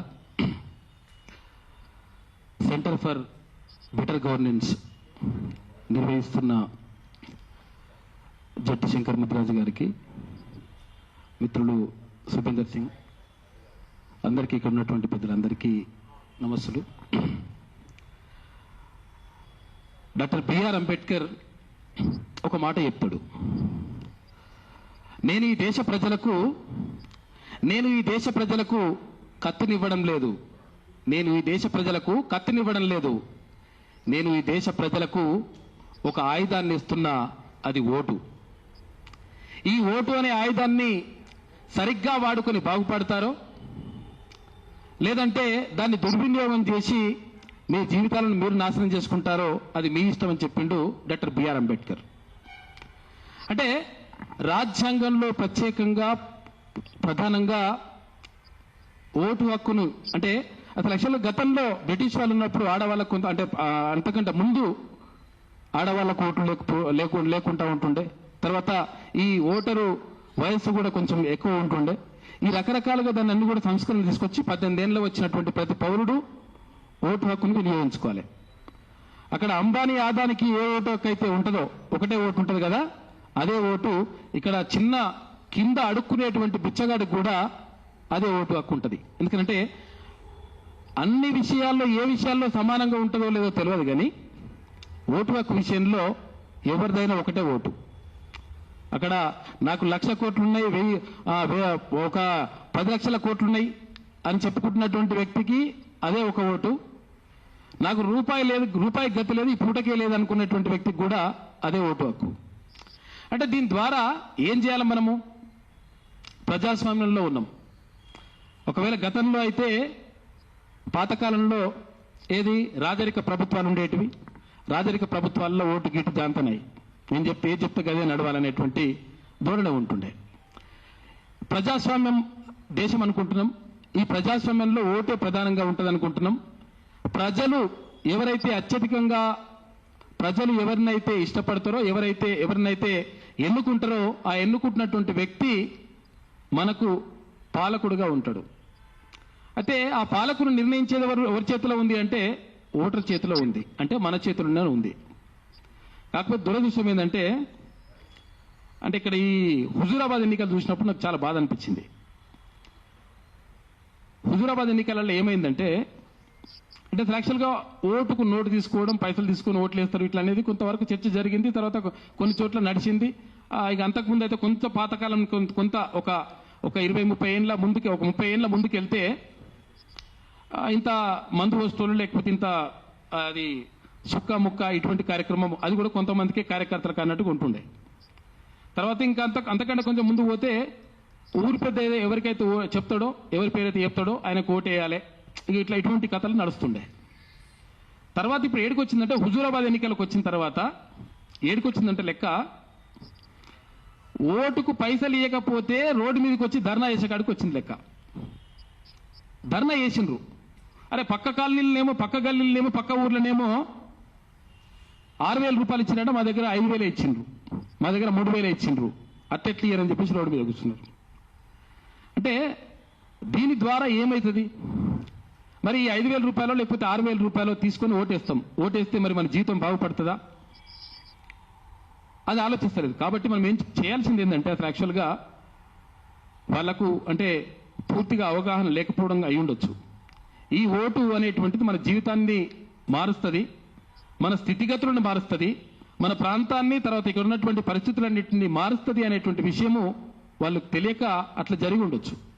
కాబట్టి చైతన్యం చేయాల్సిన అవసరం విద్యావంతుల పైన ఉన్నది, చైతన్యం చేయాల్సిన అవసరం మేధావుల పైన ఉన్నది, చైతన్యం చేయాల్సిన అవసరం రచయితల పైన, ఇక్కడ ఉన్నటువంటి ఎవరైతే దాని గురించి ఓటు విలువ తెలుసో వాళ్ళ పైన ఉన్నది. కాకపోతే దురదృష్టం ఏంటంటే ఇప్పుడు కర్రులోనిదే బర్రె అన్నట్టు ఎవరి చేత అయితే డబ్బులు ఉంటున్నాయో ఆ డబ్బులు ఉన్నోడే ఓట్లు అంటే ఇక్కడ ఎలక్షన్లో పోటీ చేయాలి, పోటీ చేసి గెలవాలనే కాడికి వచ్చింది లెక్క.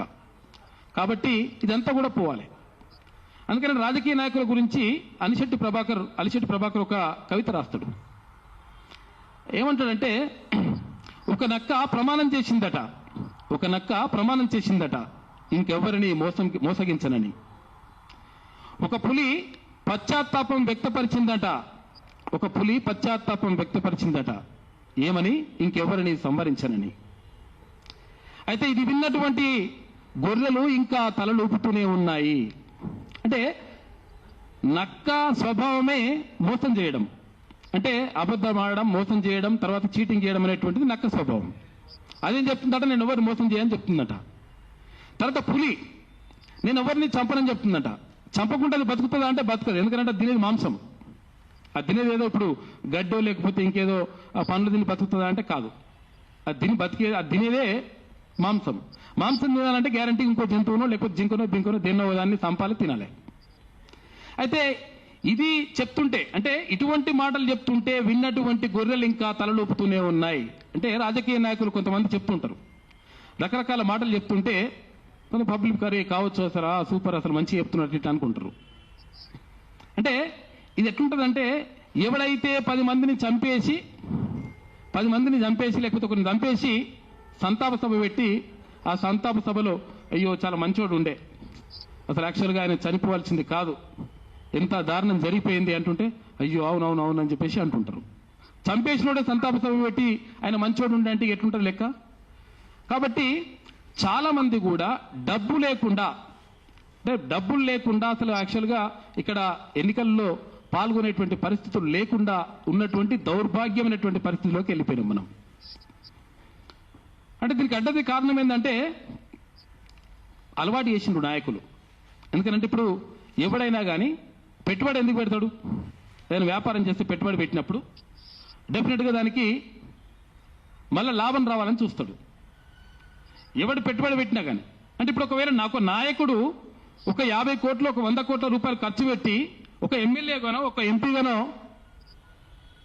ఎన్నికవుతున్నాడు అంటే ఈ 100 కోట్ల రూపాయలకు 1000 కోట్లో, 1,00,000 కోట్లో, లేకపోతే 10,000 కోట్లో తీయాలని అనుకుంటాడా అనుకోడా? ఆ విషయం మనం గమనించకపోతే ఇంకా నష్టమే జరుగుతుంది. కాబట్టి దీనికి కావాల్సింది ఏంటంటే సెంటర్ ఫర్ బెటర్ గవర్నెన్స్ ఒక మంచి నిర్ణయం తీసుకుంది. అంటే ఓటరుకు ఒక అవగాహన కల్పించాలి. అందుకనే ఇప్పుడు కాళోజీ నారాయణరావు అంటాడు, ఏ పార్టీ వాడని కాదు, ఏ పార్టీ వాడో చూడు, ఏం వెలగబెడతాడని కాదు, గతంలో వాడు ఏం చేసిండో చూడు, పెట్టుకున్న టోపీ కాదు వాడు, అంటే గతంలో ప్రజలకు పెట్టినటువంటి టోపీ చూడు. అంటే కాబట్టి మనము ఆ నాయకుడిని ఎన్నుకునేటప్పుడు ఎవడు మనకు మంచి చేస్తాడు, ఎవడు మంచి చేయడు, ఎవడు దొంగ, ఎవడు లంగ, ఎవడు ప్రజల కోసం అంతో ఎంతో పాటుపడతాడు అనే విషయాన్ని మనం గుర్తుపెట్టుకుని ఓటేస్తే మంచిగా ఉంటుంది. అది కాకుండా ఇష్టం వచ్చినట్టు గుర్తుతాం, వాడు పైసలు ఇచ్చిండు కాబట్టి.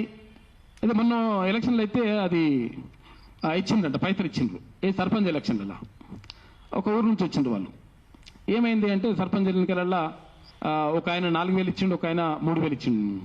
మరి 4,000 ఇచ్చిన ఆయనకి వేసిందా, 3,000 ఇచ్చిన ఆయనకు వేసిందా అంటే ఇక 4,000 ఇచ్చినా 2 ఓట్లు వేసినాం, 3,000 ఇచ్చినా కూడా 2 ఓట్లు వేసినాం. ఆడికాడికి సెట్ చేసి పడేసినాం. అంటే పైసలు ఇచ్చినోడికి. అంటే పైసలు ఇయ్యనోడు మరి ఎవడ నిజంగా విద్యావంతుడున్నాడు, లేకపోతే ఈ గ్రామానికి కానీ లేకపోతే మనం చేయాలనుకున్నాడు ఎవరైనా ఉంటే వన్ పని అంతే అన్నట్లు లెక్క. కాబట్టి ఇది పోవాలి.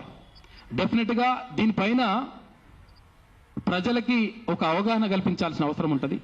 అవగాహన కల్పిస్తే అంటే ఇప్పుడు తెలంగాణ ఉద్యమాన్ని చూసుకున్నాం మనం. తెలంగాణ ఉద్యమము మొట్టమొదటి స్టార్ట్ అయినప్పుడు అంటే సరే తొలిదశ ఉద్యమం స్టార్ట్ అయింది, ఆ తర్వాత మలిదశ ఉద్యమం స్టార్ట్ అయినప్పుడు కూడా చాలా మంది అనుకున్నారు అరే ఆంధ్రోళ్ళతో మనం గెలుస్తాం, ఆంధ్రోళ్ళు డబ్బు పెట్టగలుగుతారు, ఆంధ్రోళ్ళు మ్యాలిపులేట్ చేయగలుగుతారు, ఆంధ్రోళ్ళు ఏమైనా చేయగలుగుతారు, వాళ్ళు కొంతవరకు తెలుగు కల్లోలు అని చెప్పేసి కూడా ఒక చర్చ జరిగింది. అనుకున్నప్పుడు ఏమైంది, భావజాల వ్యాప్తి జరిగింది. తర్వాత కొంతమంది నాయకులు కేసీఆర్ లాంటి నాయకులు వచ్చిన తర్వాత భావజాల వ్యాప్తి చేసిండ్రు. ఏమని చేసిండ్రు, నీళ్లు నిధులు నియామకాలని ఒక క్యాప్షన్ తీసుకొని అంటే నీళ్లలో ఏం జరుగుతుంది తెలంగాణకు, నిధుల విషయంలో ఎలాంటి అన్యాయం జరుగుతుంది తెలంగాణకు, నియామకాల విషయంలో ఎలాంటి అన్యాయం జరుగుతుంది మన నిరుద్యోగులకి, ఈ విషయాలు చెప్పినప్పుడు అరే అవును మనకు జరుగుతుంది, నీళ్ల విషయంలో రైతులకు అన్యాయం జరుగుతుంది, నిధుల విషయంలో మనకి ఎక్కడ కూడా అభివృద్ధి కార్యక్రమాలు జరుగుతలేవు, తర్వాత నియామకాల విషయంలో మన తెలంగాణ బిడ్డలకు అన్యాయం జరుగుతుంది అనేటువంటి ఒక సోయ వచ్చినప్పుడు అప్పుడు తెలంగాణ ఉద్యమం ఉవ్వెత్తున ఎగిసిపడ్డది. మొత్తం కూడా ప్రజలంతా చైతన్యమైపోయి తెలంగాణ అంటే ఆబాల గోపాల చిన్నపిల్లగాడికి వెళ్ళి ముసలోళ్ళ దాకా మొత్తం కూడా తెలంగాణ అంటే మాకు కావాలని కొట్లాడకాడికి వచ్చింది. కాబట్టి అక్కడ జరిగింది ఏంటి అంటే భావజాల వ్యాప్తి, అంటే మనకు జరుగుతున్నటువంటి అన్యాయం. అంటే ఇట్లనే ఇక్కడ ఓటర్కు సంబంధించి ఓటు వేసినప్పుడు ఒకవేళ ఓటు మనం పైసలు తీసుకొని కనుక ఓటేస్తే ఎట్లా అన్యాయం జరుగుతుంది, ఎట్లా నష్టం జరుగుతుంది, ఆ డబ్బులు తీసుకుని ఓటు వేస్తే వాడు ఎట్లా మనని పరిపాలన చేస్తాడు, వాడు ఎట్లా వాడిని లాభాలు చూసుకుంటాడు, ఆ విషయాన్ని మనం క్లియర్గా పబ్లిక్కి వివరించి చెప్పగలిగినప్పుడు వాళ్ళకు ఒక అవగాహన కల్పించినప్పుడు అవగాహన అనేటువంటి ఒక అగ్గిపుల్ల గీసి వాళ్ళ మీద అక్కడ వేసి పడేస్తే అయిపోయాయి, అదే మండుతుంది. ఇక అవగాహన అనేటువంటి అగ్గిపుల్ల గీకి అక్కడ వేస్తే ఆ మంట ఎంత అంటే అంత మండుతుంది, ఆ తర్వాత గాలి కూడా ఆపడానికి వీలు లేకుండా అవుతుంది. కాబట్టి పూర్తిగా ఒక మంచి కార్యక్రమం తీసుకుంటే సెంటర్ ఫర్ బెటర్ గవర్నెన్స్ నిజంగా అభినందిస్తున్నా. కాబట్టి ఇటువంటి కార్యక్రమాలతో పాటు ప్రజలలోకి అంటే గ్రామీణ ప్రాంతాల్లో ఇంకా ఇటువంటి కార్యక్రమాలు నిర్వహించాలి. తర్వాత గ్రామీణ ప్రాంతాల్లోనే మరి అమాయకులు ఉన్నారా, లేకపోతే గ్రామీణ ప్రాంతాల్లో ఉన్నారంటే పట్టణంలో కూడా ఉన్నారు, పట్టణంలో ఓటే వేయరాళ్ళు. అయితే కొన్ని ఏమైందంటే ఇక్కడ జూబ్లీహిల్స్ ఎన్నికలలో పైసలు తీసుకున్నట్టే పైసలు తీసుకుని ఓటేయలే, అంటే ఓటేయాలంటే వీళ్ళకి ఓటేయలేదు కాదు, అసలు ఓటే వేయలేదు. వేయకపోతే మళ్ళీ కొంతమంది చిన్న చిన్న లీడర్లు ఉంటారు పోయినట అట్టెట్టర్ అయిపోయింది నాయన నువ్వు పైసలు తీసుకుంటూ మరి ఓటు వేయకపోతుందని. అంటే ఓటు విలువ అనేటువంటిది తెలియకపోతే, ఓటు ఏం చేస్తుంది అనేటువంటి తెలియకపోతే ఇంకా నష్టం జరుగుతుంది. కాబట్టి దీనికి సంబంధించి పూర్తిగా అవగాహన కల్పించాలి. ఇది ఒక మంచి కార్యక్రమం తీసుకున్నారు. కాబట్టి ఇటువంటి అవగాహన కార్యక్రమాలతో పాటు ప్రజల్లోకి బలంగా తీసుకెళ్ళినప్పుడు డెఫినెట్ గా మంచే జరుగుతుంది, ప్రజాస్వామ్యం పరిణమిల్లుతుంది. థ్యాంక్ యూ అన్న. ఈ కార్యక్రమాన్ని ఉద్దేశించి అసలు రాజకీయాలంటేనే సేవ కాదు, అది బిజినెస్ లెక్క తయారైంది. డబ్బులుంటేనే ఎన్నికలలో గెలుస్తారు, డబ్బులు లేకుంటే గెలవరు అనని కరువున్నోనిదే బర్రె అన్నట్టు డబ్బున్నోనిదే రాజకీయం అనే విధంగా ప్రస్తుత రాజకీయాలు ఉన్నాయనే విషయాన్ని తెలియజేసినందుకు ధన్యవాదాలు తెలుపుకుంటూ ఈ కార్యక్రమానికి విచ్చేసిన ఉగ్గే శ్రీనివాస్ పటేల్ గారు, రాష్ట్ర ప్రెసిడెంట్ తెలంగాణ బలహీన వర్గాల సమితి గారిని 2 నిమిషాలు మాట్లాడవలసిందిగా కోరుకుంటున్నాను.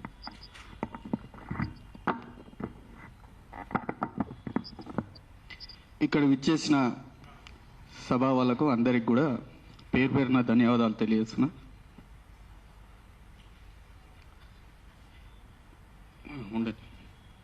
ఈ సెంటర్ ఫర్ బెటర్ గవర్నెన్స్ అనేది ఒక మంచి కార్యక్రమం.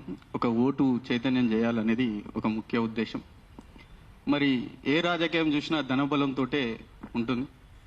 మరి ఈ రాజకీయాలు ఎక్కడ చూసినా కూడా ఎవరన్నా నిలబడాలంటే కూడా స్వచ్ఛందంగా మేధావి వర్గమో లేదో చదువుకున్న వాళ్ళు రాజకీయాలకు రావాలి, యువత కూడా రాజకీయాలకు రావాలి. యువత రాజకీయాలకు రాణించినప్పుడే దేశం అభివృద్ధి జరుగుతుందని చెప్పి చెప్పుడు మాటలకు చేరడం తప్ప అది ఆచరణలో ఉండదు.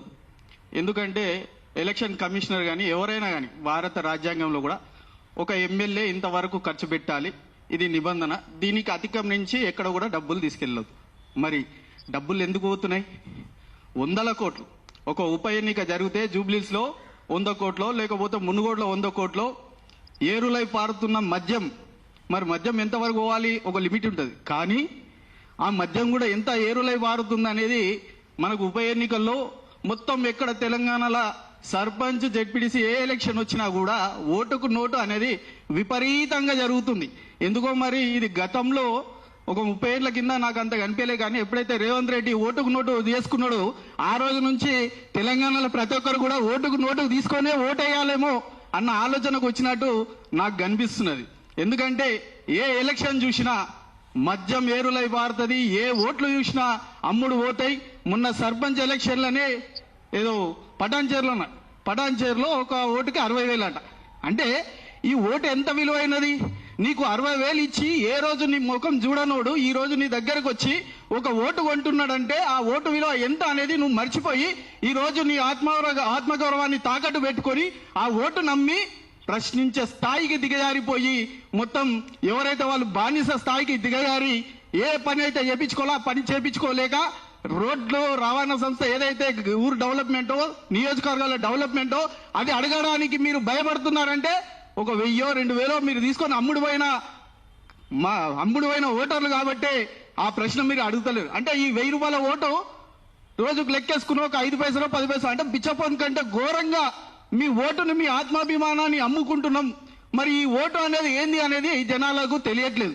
కాబట్టి ఏదో ఒక 5,000 ఇస్తానో 2,000 ఇస్తానో ఈ ఓటు అమ్ముకుంటే ఈ రోజు నాకు ఏదో పుట్టకొచ్చిందా లేకపోతే ఏదో బాటిల్ బీరులకు వచ్చినాయా ఈ రకంగా ఆలోచిస్తే రేపు నీ జీవితాన్ని కాదు నీ భవిష్యత్తు తరాలు నీ కొడుకులో కూతుర్ల జీవితాలను కూడా భవిష్యత్ తరాల జీవితాలను నాశనం చేసేందుకు నువ్వు ఆ 1000 రూపాయలు తీసుకొని ఆ ఓటు వేస్తున్నావు అనేది జనాలలో ఒక చైతన్యంగా జరగాలి.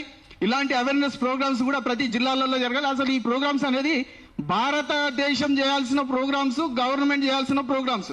ఈ రోజు మన స్థాయిలో మనం పెట్టుకుంటున్నాం అంటే భారతదేశం ఆ స్థాయి నుంచి దిగజారిందనే ఈ ప్రజాస్వామ్యాన్ని కూని చేస్తున్నారనే ఈ రకంగా మనం చెప్పుకోవడానికే ఇలాంటి ప్రోగ్రామ్ చేస్తున్నామని చెప్పేసి మీకు సిగ్గు శరం ఉంటే ఇలాంటి ప్రోగ్రామ్స్ మీరు చేసి యువ నాయకులు ఎక్కడైతే పనిచేసే వాళ్ళనో యువతలను లేకపోతే మేధావి వర్గాలను ఏదైతే ఎమ్మెల్యేలో నిలబడాలనుకుంటారో వాళ్లకు ప్రోత్సహిస్తేనే రేపు దేశ భవిష్యత్తు ఇంకో రాబోయే తరాలలో 100 ఏళ్ళు కాదు 1000 ఏళ్ళ ముందుంటుంది.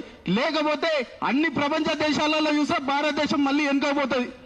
ఈ ఓటు ఏదైతే అమ్ముకుంటున్నావో నీకు ఇచ్చిన హక్కునే ఈ రాజ్యాంగం ఇచ్చిన హక్కునే నువ్వు అమ్ముకుంటున్నావు అంటే ఇంకా నువ్వు ఏం అమ్ముకుంటున్నావో మనకు అర్థం కావట్లేదన్న ఒక ఆలోచన ఓటర్లకు రావాలి. ఎందుకంటే మొన్న ఒక జరిగిన సర్పంచ్ ఎలక్షన్ లో ఒక ఓటు ఒక ఆమెకి 2 ఊర్లకు ఓటు ఉందట. ఆ 2 కలిసి గ్రామ పంచాయతీ అయితే ఈమెకు ఒకటే ఆమెకు ఓటేసారు. అది టై అయింది. ఆ టై అయినందుకు అది కోట్లు వేసారు. అంటే ఒక్క ఓటు విలువ కోర్టుకు పోతే ఆమె ఎవరైతే వృద్ధురాలు ఉన్నారో ఆ ఓటు వేసినామే నీళ్ళలో దునికి చనిపోయింది. అంటే ఒక ఓటు ఒక ప్రాణం తీసింది. ఆ ప్రాణానికి ఉన్న విలువ ఆ ఓటు అనేది మన ప్రాణంతో సమానం కాబట్టి మన ఆత్మగౌరవంతో సమానం కాబట్టి ఖచ్చితంగా ఎవరైతే రేపు ఏ ఎలక్షన్ వచ్చినా నేను నోటు తీసుకోను నా సమస్యలను పరిష్కరిస్తేనే నీకు నేను ఓటేస్తా అనే విధంగా మనం తయారు కావాలి. ఆ రోజే నువ్వు 5 ఏళ్ళు ఎవరైతే వీళ్ళు ఉంటారో వాళ్ళని ఖచ్చితంగా నిలదీసే వ్యక్తిత్వానికి మనం ఖచ్చితంగా ముందడికెళ్తామని చెప్పేసి ఈ అవకాశం ఇచ్చిన నాకు ఈ మీడియా వీళ్ళ మిత్రులందరూ కూడా ధన్యవాదాలు తెలియజేస్తున్నా. జై తెలంగాణ.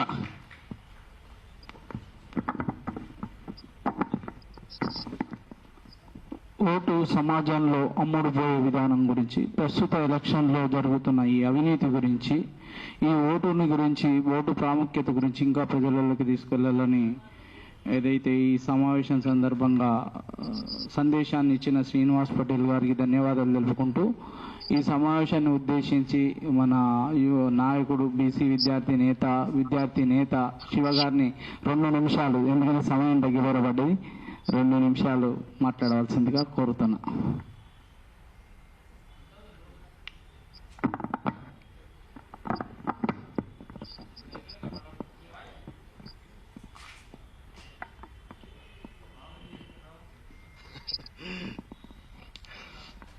అందరికీ ముందుగా నమస్కారం.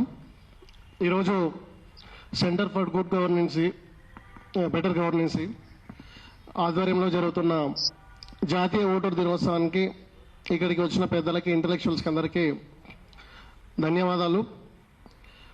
ఈరోజు ప్రపంచవ్యాప్తంగా ప్రపంచంలో రాజరిక వ్యవస్థ, ఫ్యూడల్ వ్యవస్థ, లేదంటే ఒక వర్గాన్ని ఇంకో వర్గం, ఒక జాతిని ఇంకో జాతి, ఒక రాజ్యాన్ని ఇంకో రాజ్యం, ఒక మనిషిని ఇంకో మనిషి అణచివేతకు గురి చేసినప్పుడు ఒక ప్రజాపాలన, ప్రజలందరి హక్కుల కోసం, ప్రజలందరి సమానత్వం కోసం, సామాజిక న్యాయం కోసం, ప్రజలందరి స్వేచ్ఛ కోసం ఒక ప్రభుత్వాన్ని ఆధారంగా చేసుకొని, రాజ్యాంగాలను ఆధారంగా చేసుకొని ప్రజలందరినీ అందులో భాగస్వామ్యం చేయడం కోసం ప్రపంచవ్యాప్తంగా చాలా దేశాలు ప్రజాస్వామ్యబద్ధమైన పాలనను ఏర్పాటు చేసుకోవడం కోసం, ప్రజాస్వామ్య దేశాలుగా, కొన్ని కమ్యూనిస్టు దేశాలుగా, కొన్ని రకరకాల వాళ్ళ దేశానికి అనుగుణంగా ప్రభుత్వాలు ఏర్పాటయ్యాయి.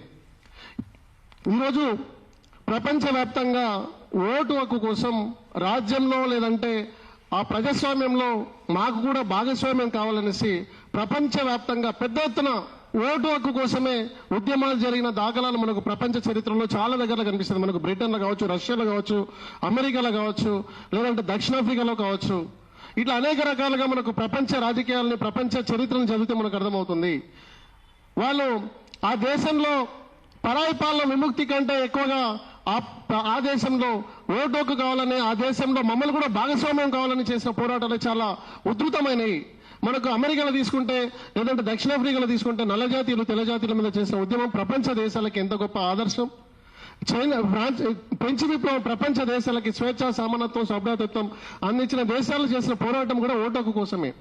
కానీ ఇక్కడ అంబేద్కర్ గారు లాంటి వాళ్ళు తమ కుటుంబాన్ని, తమ జీవితాన్ని, తమ ప్రాణాలని పణంగా పెట్టేసి అప్పుడున్న ఆ ఫ్యూడల్ జాతీయ నాయకత్వానికి వ్యతిరేకంగా పెద్ద ఎత్తున పోరాటం చేసి మనకు ఓటు హక్కు సాధిస్తే, ఈరోజు చాలా మంది పెద్దలు చెప్పినట్టు ఓటును వినియోగించుకోవడంలోనే ఈరోజు మనం వెనుకడుగు వేస్తున్నామంటే మరి ఇంకా ఎట్లా మనం ఏ స్థాయిలో ఉన్నాం అనేది కూడా అర్థం చేసుకోవాల్సిన అవసరం ఉంది. ఈరోజు భారతదేశంలో ప్రాబ్లం ఏంటంటే చాలా మంది అంటే ఓటర్స్ మైండ్ సెట్ ని, లేదంటే దేశం యొక్క పౌరుడి యొక్క ఆలోచన అర్థం చేసుకోవడం చాలా టిపికల్ గా ఉంది.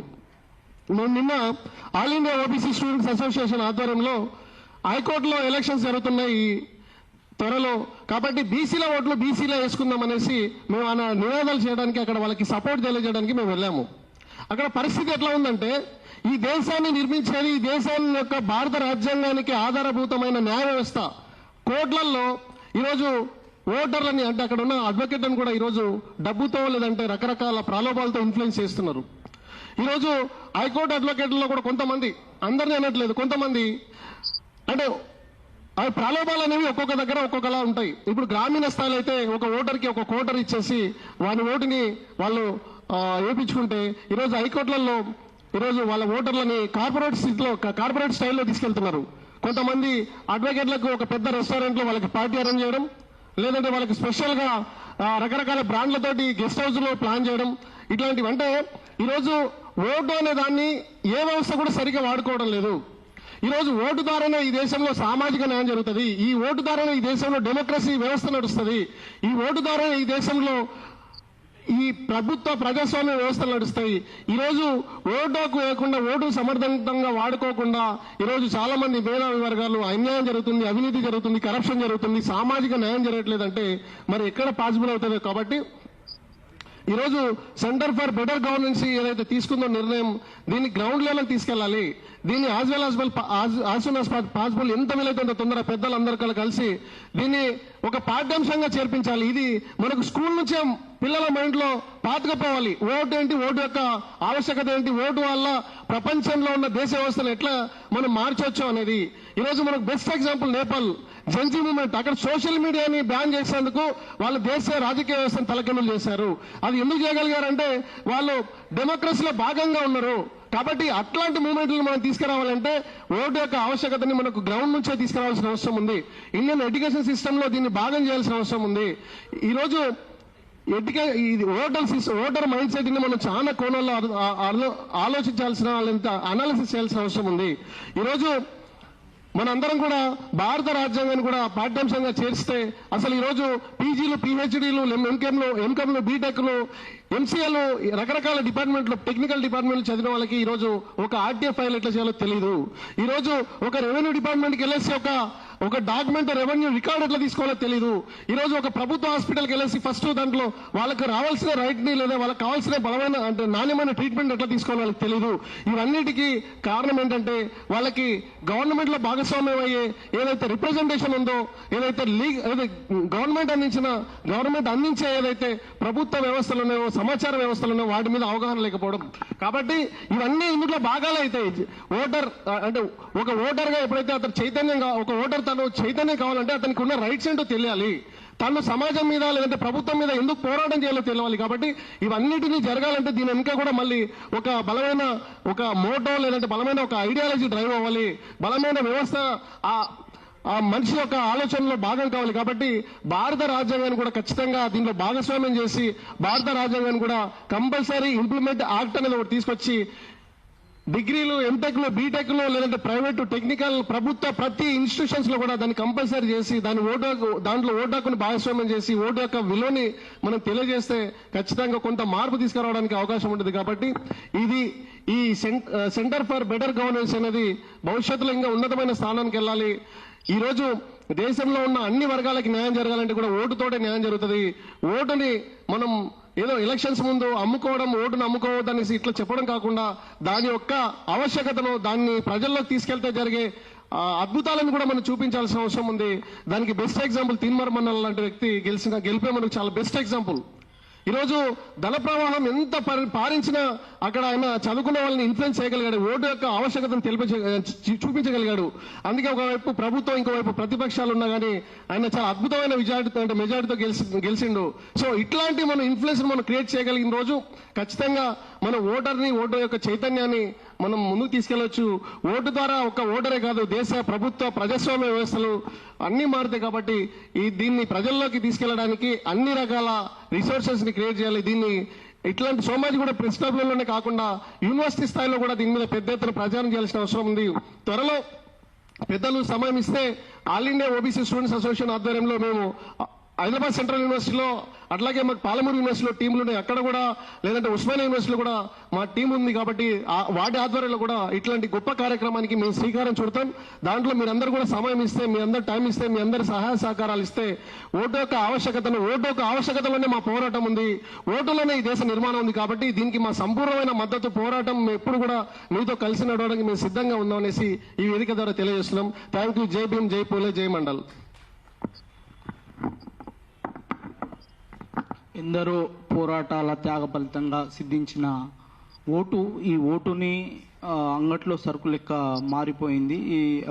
అలా కాకుండా ప్రజాస్వామ్యయుతంగా ఎన్నికల ప్రక్రియ అనేది జరగాలని, తర్వాత ఈ కార్యక్రమాలు తమ సంస్థ భాగస్వామ్యంతో ఇంకా యూనివర్సిటీలలో, గ్రామాలలో, వివిధ స్థాయిలలో తీసుకుపోవడానికి మా వంతు సహకారం ఉంటుందని తెలిపిన శివగారికి ధన్యవాదాలు తెలుపుకుంటూ, ఈరోజు ఏదైతే మనకు ముఖ్య అతిథిగా విచ్చేసిన Yadagiri sir, AV college retire professor ఎవరైతే ఉన్నారో యాదగిరి సార్ని ఈ సమావేశాన్ని ఉద్దేశించి మాట్లాడాల్సిందిగా కోరుతున్నాం.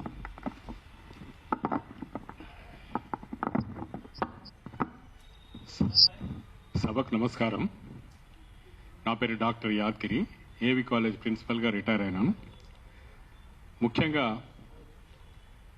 ఇవాళ శంకర్ అయితే ఈ సదస్సు రౌండ్ టేబుల్ సమావేశం ఏర్పాటు చేశాడో చాలా అభినందనీయమైన విషయము. ముఖ్యంగా ఏంటంటే సెంటర్ ఫర్ బెటర్ గవర్నెన్స్ మొట్టమొదటి కార్యక్రమంగానే కోర్టుల్లో కేసేసి ఎన్నో కొట్లాడినప్పటికీ పత్రికాముఖంగా అంటే ఒక ప్రెస్ కాన్ఫరెన్స్ ఏర్పాటు చేసి ఇది మొట్టమొదటి కాన్ఫరెన్స్. ఎన్నుకున్న అంశం కూడా చాలా ముఖ్యమైన అంశము. సమాజంలో ఉన్న భయంకరమైన రుగ్మత ఇది. మనం ముఖ్యంగా చూసినట్లయితే తెలంగాణ పోరాటంలో యొక్క పాల్గొన్న విద్యార్థి నాయకులు రాజకీయంగా ఎమ్మెల్యేలు కాకపోవడానికి అంత ప్రాణాలకు తెగించి లాఠీ దెబ్బలు తిని బాష్పవాయు గోళాలని ఏ విధంగా ఎదుర్కోవాలో నేర్చుకొని రాజకీయంగా ఎదకపోవడానికి ముఖ్య కారణం ఏంటంటే ధన ప్రభావమే. డబ్బుల ప్రభావం ఎంత ఉంటుందంటే పోరాడేవాడు ఒకడైతే అనుభవించేవాడు ఒకడు. మీరు చరిత్రలు చూసినట్లయితే మనం భారతదేశ చరిత్ర చూసినా, ప్రపంచ చరిత్రలు చూసినా కానీ, ప్రపంచంలో నెలకొన్న నాగరికతలు చూసినా కానీ పరిపాలించేవాడు ఒక సాకు చెప్తాడు. మీరు ప్రపంచ చరిత్రలో చూసినట్లయితే దైవదత్తమైనది, నాకు రాజదండం ఉంది, ఈ రాజదండం అనేది దేవుడు నాకు ఇచ్చాడు, ఈ రాజదండం ద్వారానే నేను మిమ్మల్ని పరిపాలిస్తున్నాను, నా అధికారము దైవదత్తమైంది అని చెప్తాడు. ఇవాళున్న రాజకీయ నాయకులంతా కూడా వారికి దారదత్తమైన ఈ అధికారం ఏతుందో ధన ప్రభావం ద్వారానే కానీ జనం యొక్క బలం ద్వారా కాదు. మనం ఎన్నుకున్న అంశం ఏంటంటే ఈ ధనం యొక్క ప్రభావం ఏంటి, దాన్ని నివారించాల్సిన ఉపయోగం ఏ విధంగా నివారించవచ్చు, ఈ రెండు అంశాలకే పరిమితం అవుదాము. సో ముఖ్యంగా ఈ ధనం ఎక్కడికి వెళ్ళి వస్తుందని ఒక 2-3 నిమిషాల్లో చూసినట్లయితే మన యొక్క అబ్జర్వేషన్ చూసినట్లయితే ముఖ్యంగా భూమి, ఈ ల్యాండ్ ఎన్నుకున్న రాజ ప్రతినిధులు అవుతున్నారో, ప్రజాప్రతినిధులు ఉన్నారో, భూములు, ప్రభుత్వ భూములు కానీ, చెరువులు కానీ, మీరు ఎండోమెంట్స్ భూములు కానీ, ఎక్కడెక్కడ భూములు ఉన్నాయో ఆ భూములన్నింటినీ వాళ్ళు కబ్జా పెట్టి కోట్ల రూపాయలు సంపాదించడం ఒక ఎత్తు అయితే, రెండో అంశం ఈ భూములతో పాటు మనం మేము ఆలోచించే వాళ్ళం, ఫలానోడు రాజ్యానికి వస్తే దేశాన్ని నమ్ముతాడురా, మనం చాలా చిన్నప్పటి నుంచి వెళ్ళి చూసాం దేశాన్ని నమ్మేటోడ్రా వీడని. వీళ్ళు దేశాన్ని ఏ విధంగా అమ్ముతారని మేము ఆశ్చర్యపెట్టేవాళ్ళం. దేశాన్ని అమ్ముతారా? ఎస్, దేశాన్ని అమ్ముతున్నారు. దేశంలో ఉన్న, నేను ఎట్లా చెప్తానంటే భూమి లోపటున్నది, భూమి పైన ఉంది, గాలి, ఎవ్రీథింగ్ అమ్మేశారు. ఇవాళ కొట్లాట, బొగ్గుల కొట్లాట, బొగ్గు యొక్క గనుల కొట్లాట, ఇనుప ఖనిజం కొట్లాట, ఉష్క కొట్లాట, ఎక్కడ చూసినా కొట్లాట. దేని గురించి కొట్లాట? ఏదో ప్రజలకు మేలు చేయాలని కొట్లాట కాదు. నువ్వెంత కమిషన్ తీసుకున్నావు, నేనెంత కమిషన్ తీసుకున్నాను. శాండ్ పాలసీ అంటాం, ల్యాండ్ పాలసీ అంటాం. పారిశ్రామికవేత్తలకు ఆహ్వానిస్తున్నాము, మీరు ల్యాండ్ తీసుకొని అంటావు. ఎవరి దగ్గరికి వెళ్ళి తీసుకున్నావు, ఎంత ధరకి ఇచ్చావు, అక్కడ ధర ఎంత, ఆ ధరలో పడ నువ్వు పారిశ్రామికవేత్తకు ఎంతకి ఇస్తున్నావు. మొన్ననే వాడుతుంది ఇండస్ట్రియల్ ఇన్ఫ్రా కార్పొరేషన్ ఏతుందో 27 కోట్ల రూపాయలు ఒక నాయకుడు కలెక్ట్ చేశాడు. ఏతుందో ఇండస్ట్రియల్ ఎస్టేట్ పేరున చేయబడ్డ డెవలప్మెంట్ లోపల 27 కోట్లు వరుస పెట్టి గత వారం నుంచి చూస్తున్నాం ఎన్ని కుంభకోణాలు ఉన్నాయో. కనుక నేను ఒక చిన్న list, government lands, endowment lands, సికమ్ ల్యాండ్స్, శాండ్, స్టోన్, మట్టి కూడా అనర్హం కాదు. మీరు ఎంతసేపు శాండ్ అంటే ఏదో మనకు కన్స్ట్రక్షన్ పనికొచ్చే శాండ్ అనుకుంటారేమో. మట్టిని తీసినందుకు కూడా స్థానిక రాజకీయ నాయకులకు పైసలు ఇవ్వాలి. రోడ్ కాంట్రాక్టర్తో కుమ్మక్కు అవుతారు. నువ్వు రోడ్ కాంట్రాక్టర్ వచ్చింది కదా, నేను మట్టిస్తాను. ఒకప్పుడు ఫ్లై యాష్ను ఫ్రీగా ఇచ్చేవాళ్ళు. ఫ్లై యాష్ విషయంలో కూడా గొడవ జరిగింది, మీరు అంతా పేపర్లో చూశారు. కౌశిక్ రెడ్డి పొన్నం ప్రభాకర్ను కామెంట్ చేయడము, పొన్నం ఎన్ని టన్నులు పోతుంది, ఈ ఫ్లై యాష్ ఇంత పోతుంది అంటే, వీటన్నిటి విషయంలో పట రాజకీయ నాయకులకు ధన ప్రభావం ఉంది. కాంట్రాక్ట్స్ విషయంలో పట ఏ విధంగా ప్రభావం ఉంది. మామూలుగా ఒక ప్రజాస్వామ్యంగా ఎన్నుకోబడిన ప్రభుత్వము వాళ్ళకు 5 సంవత్సరాలకు బడ్జెట్ ఉంది. 5 సంవత్సరాలకు ప్రజాస్వామ్యంగా ప్రజలు ఎన్నుకున్నారు కనుక 5 సంవత్సరాల పట ఉన్న బడ్జెట్ను ఖర్చు పెట్టే హక్కు ఉంది. కానీ ప్రస్తుతం ఉన్న వ్యవస్థ రాబోయే యువతను కూడా ప్రభావితం చేసే విధంగా 30 సంవత్సరాల అప్పు, 20 సంవత్సరాల అప్పు. మీరు చూడండి, మామూలుగా పేపర్లో ఒక చిన్న కాలం పడుతుంది, reserve bank of India state government యొక్క బాండ్స్ ను వేలం వేస్తుంది. మీకు రైతు బంధు పథకం కానీ, రైతు ఆసరా పథకం కానీ పడే ముందట రాష్ట్ర ప్రభుత్వము ఆర్బీఐ నుంచి వెళ్ళి ఎంత అప్పు తీసుకుంటుంది, ఎన్ని సంవత్సరాలకు అప్పు తీసుకుంటుంది, ఎక్కడెక్కడికి వెళ్ళి డబ్బులు వస్తున్నాయి. మీరు గమనించినట్లయితే ఇవాళ ఒక ఆర్టికల్ ఉంది, reserve bank of India want the state governments. దేని గురించి వార్నింగ్ ఇచ్చేది? మీరు చేసే అప్పుల్లో పడ 50%, 60% ఓన్లీ వడ్డీ కడుతున్నారు. అంటే ఒకవేళ మనం కోరుకున్న యువత, మనం కోరుకున్న నాయకత్వం వచ్చినా కానీ ఇక్కడ చేయడానికి ఏం లేదు. ఎందుకు లేదంటే ఉన్న బడ్జెట్ అయిపోయింది, రాబోయే 30 సంవత్సరాలు కూడా కుదవబెట్టేశాం మేము. ఒకవేళ నిజాయితీవంతమైన యువత వచ్చేసేసి దేశాన్ని రాజ్యాన్ని మార్చాలనుకున్నా కానీ మార్చలేనంత నిర్వీర్యం చేస్తున్నది ఈ యొక్క వ్యవస్థ. వీటన్నిటి విషయం లోపల వీటన్నిటికీ మళ్ళీ అల్టిమేట్ ఎక్కడ వెళ్తామంటే అరే వీళ్ళని ఎన్నుకునే ప్రజలైతుందో సరిగ్గా ఓట్లు వేయడం లేదు, వీళ్ళకు విద్య అందిస్తే ఓట్లు కరెక్ట్ వేస్తారేమో. మన ఆలోచన ఏ విధంగా ఉంటుందంటే వీళ్ళకు ఒకవేళ ఎడ్యుకేషన్ ఇస్తే, చదువు నేర్పిస్తే, ఈ చదువు ద్వారా మార్పు వచ్చి వీరు సరి అయిన నాయకుల్ని ఎన్నుకుంటారేమో, సరి అయిన విద్య అందించాలా.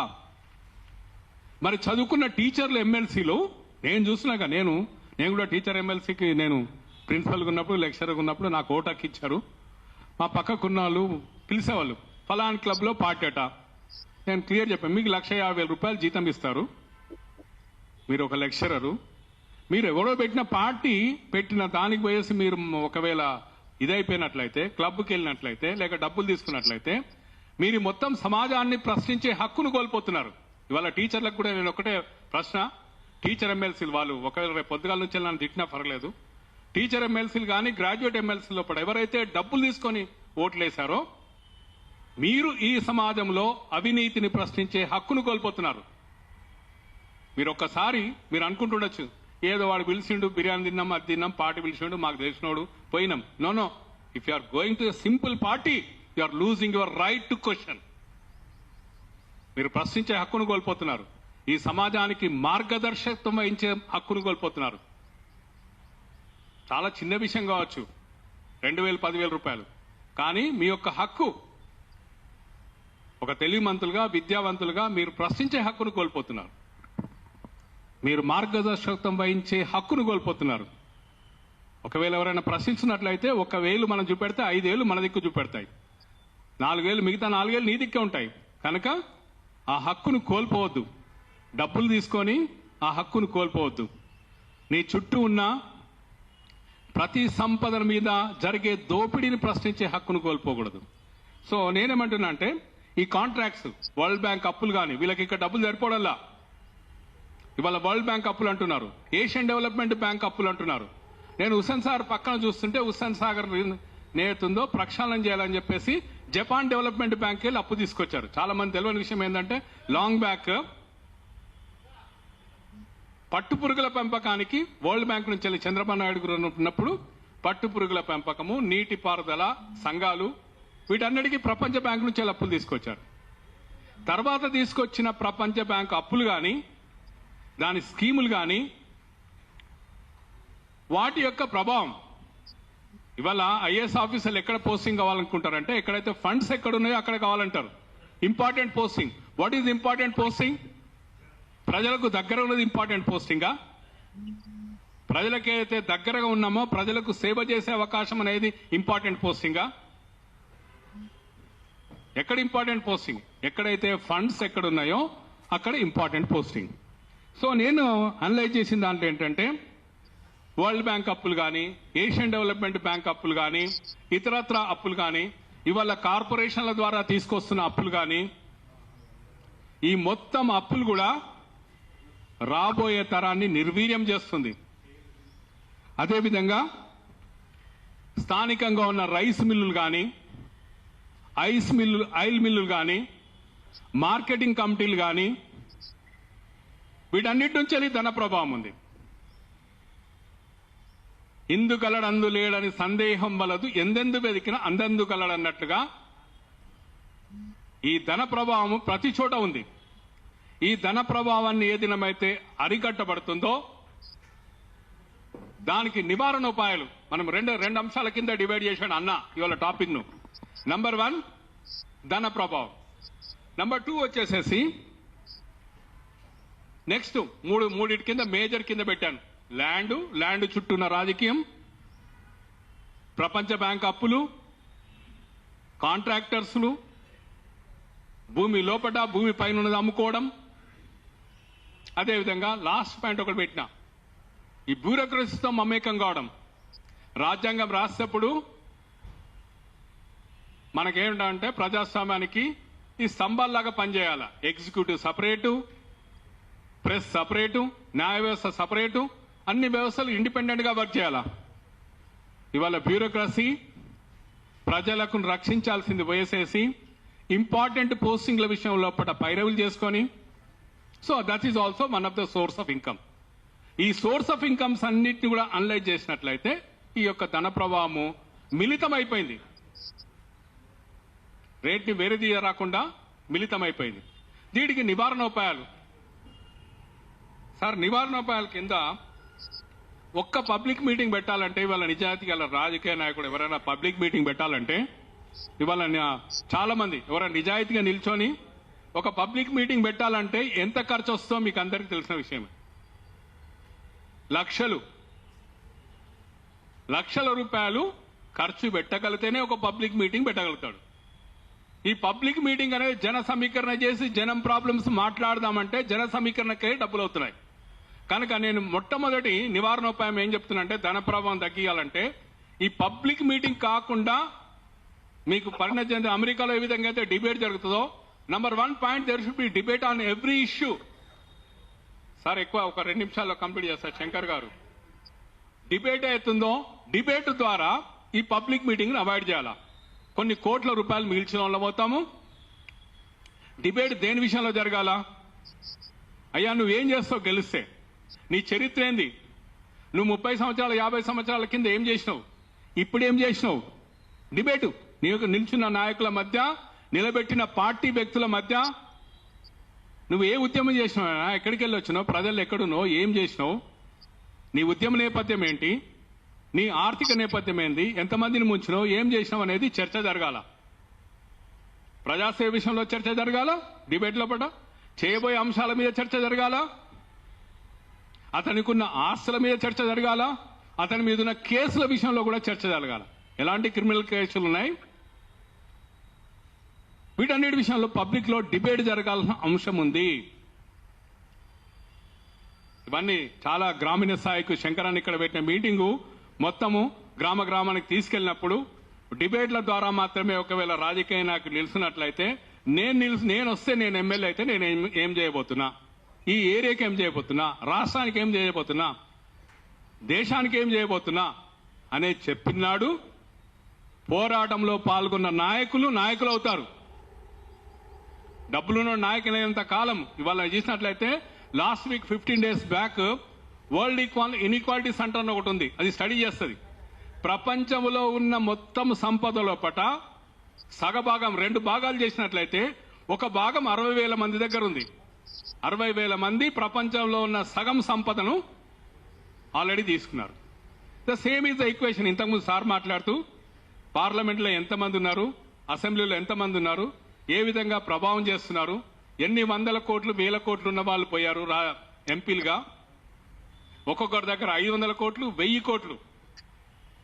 సదరన్ ఇండియాకి వెళ్ళి హైయెస్ట్ రిచెస్ట్ పర్సన్ ఈజ్, మన యొక్క పేర్లు అవసరం లేదనుకుంటాను దయచేసి కదా, పేర్లు చెప్తే బాగుండదేమో. ద రిచెస్ట్ పర్సన్ మన సదరన్ ఇండియాకి వెళ్ళి ఉన్నాడు.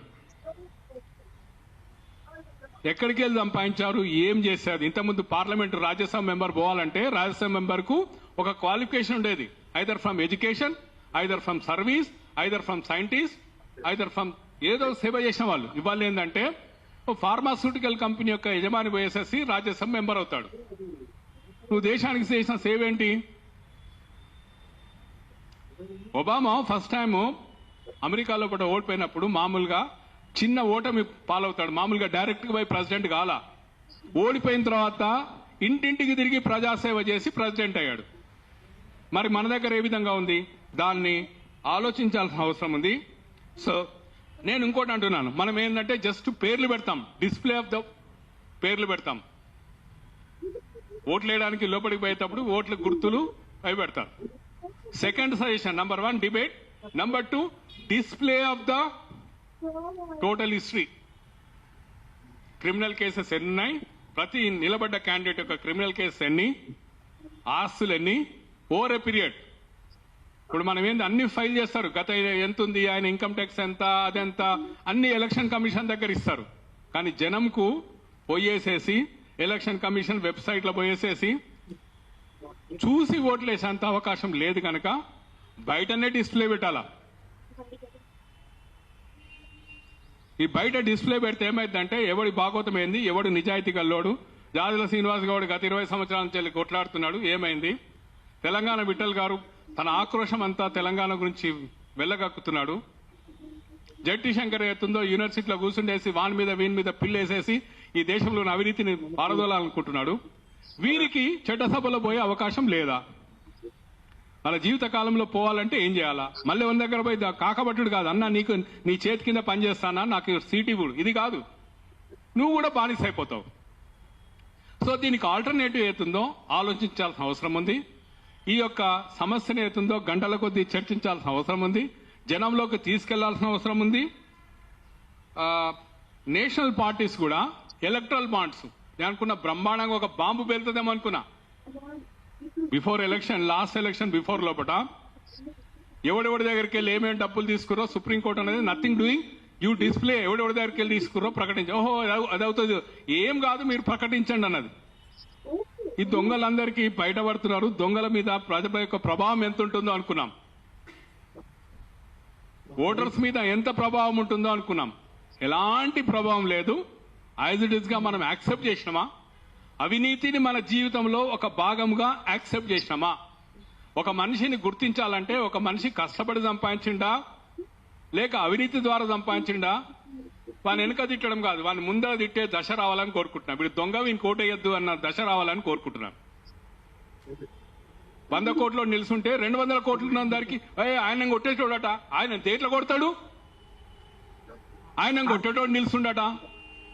ఎల్ల కొడతాడు బాబు? డబ్బు విషయంలో కాదు, సేవ్ విషయంలో కొట్టేవానికి ఓటే విషయంగా సమాజం మారాలని, దాని విషయంగా చర్చ జరగాలని, ఇది గ్రామ గ్రామానికి చేరుకోవాలని కోరుకుంటూ నాకు ఈ అవకాశం ఇచ్చిన శంకర్కు, సెంటర్ ఫర్ బెటర్ గవర్నెన్స్ యొక్క కార్యవర్గానికి, వచ్చిన పెద్దలందరూ ఓపిక, చాలా పెద్ద పెద్దలు, వాళ్ళందరి ముందు మాట్లాడాల్సినంత కాదు. తెలంగాణ విఠల్ గారి ముందర కానీ, అన్నగారి ముందర కానీ, జాజుల శ్రీనివాస్ గౌడ్ గారి ముందర కానీ ప్రసంగించేంత పెద్దోని కాను. కానీ thank you very much for giving and patience లియనింగ్.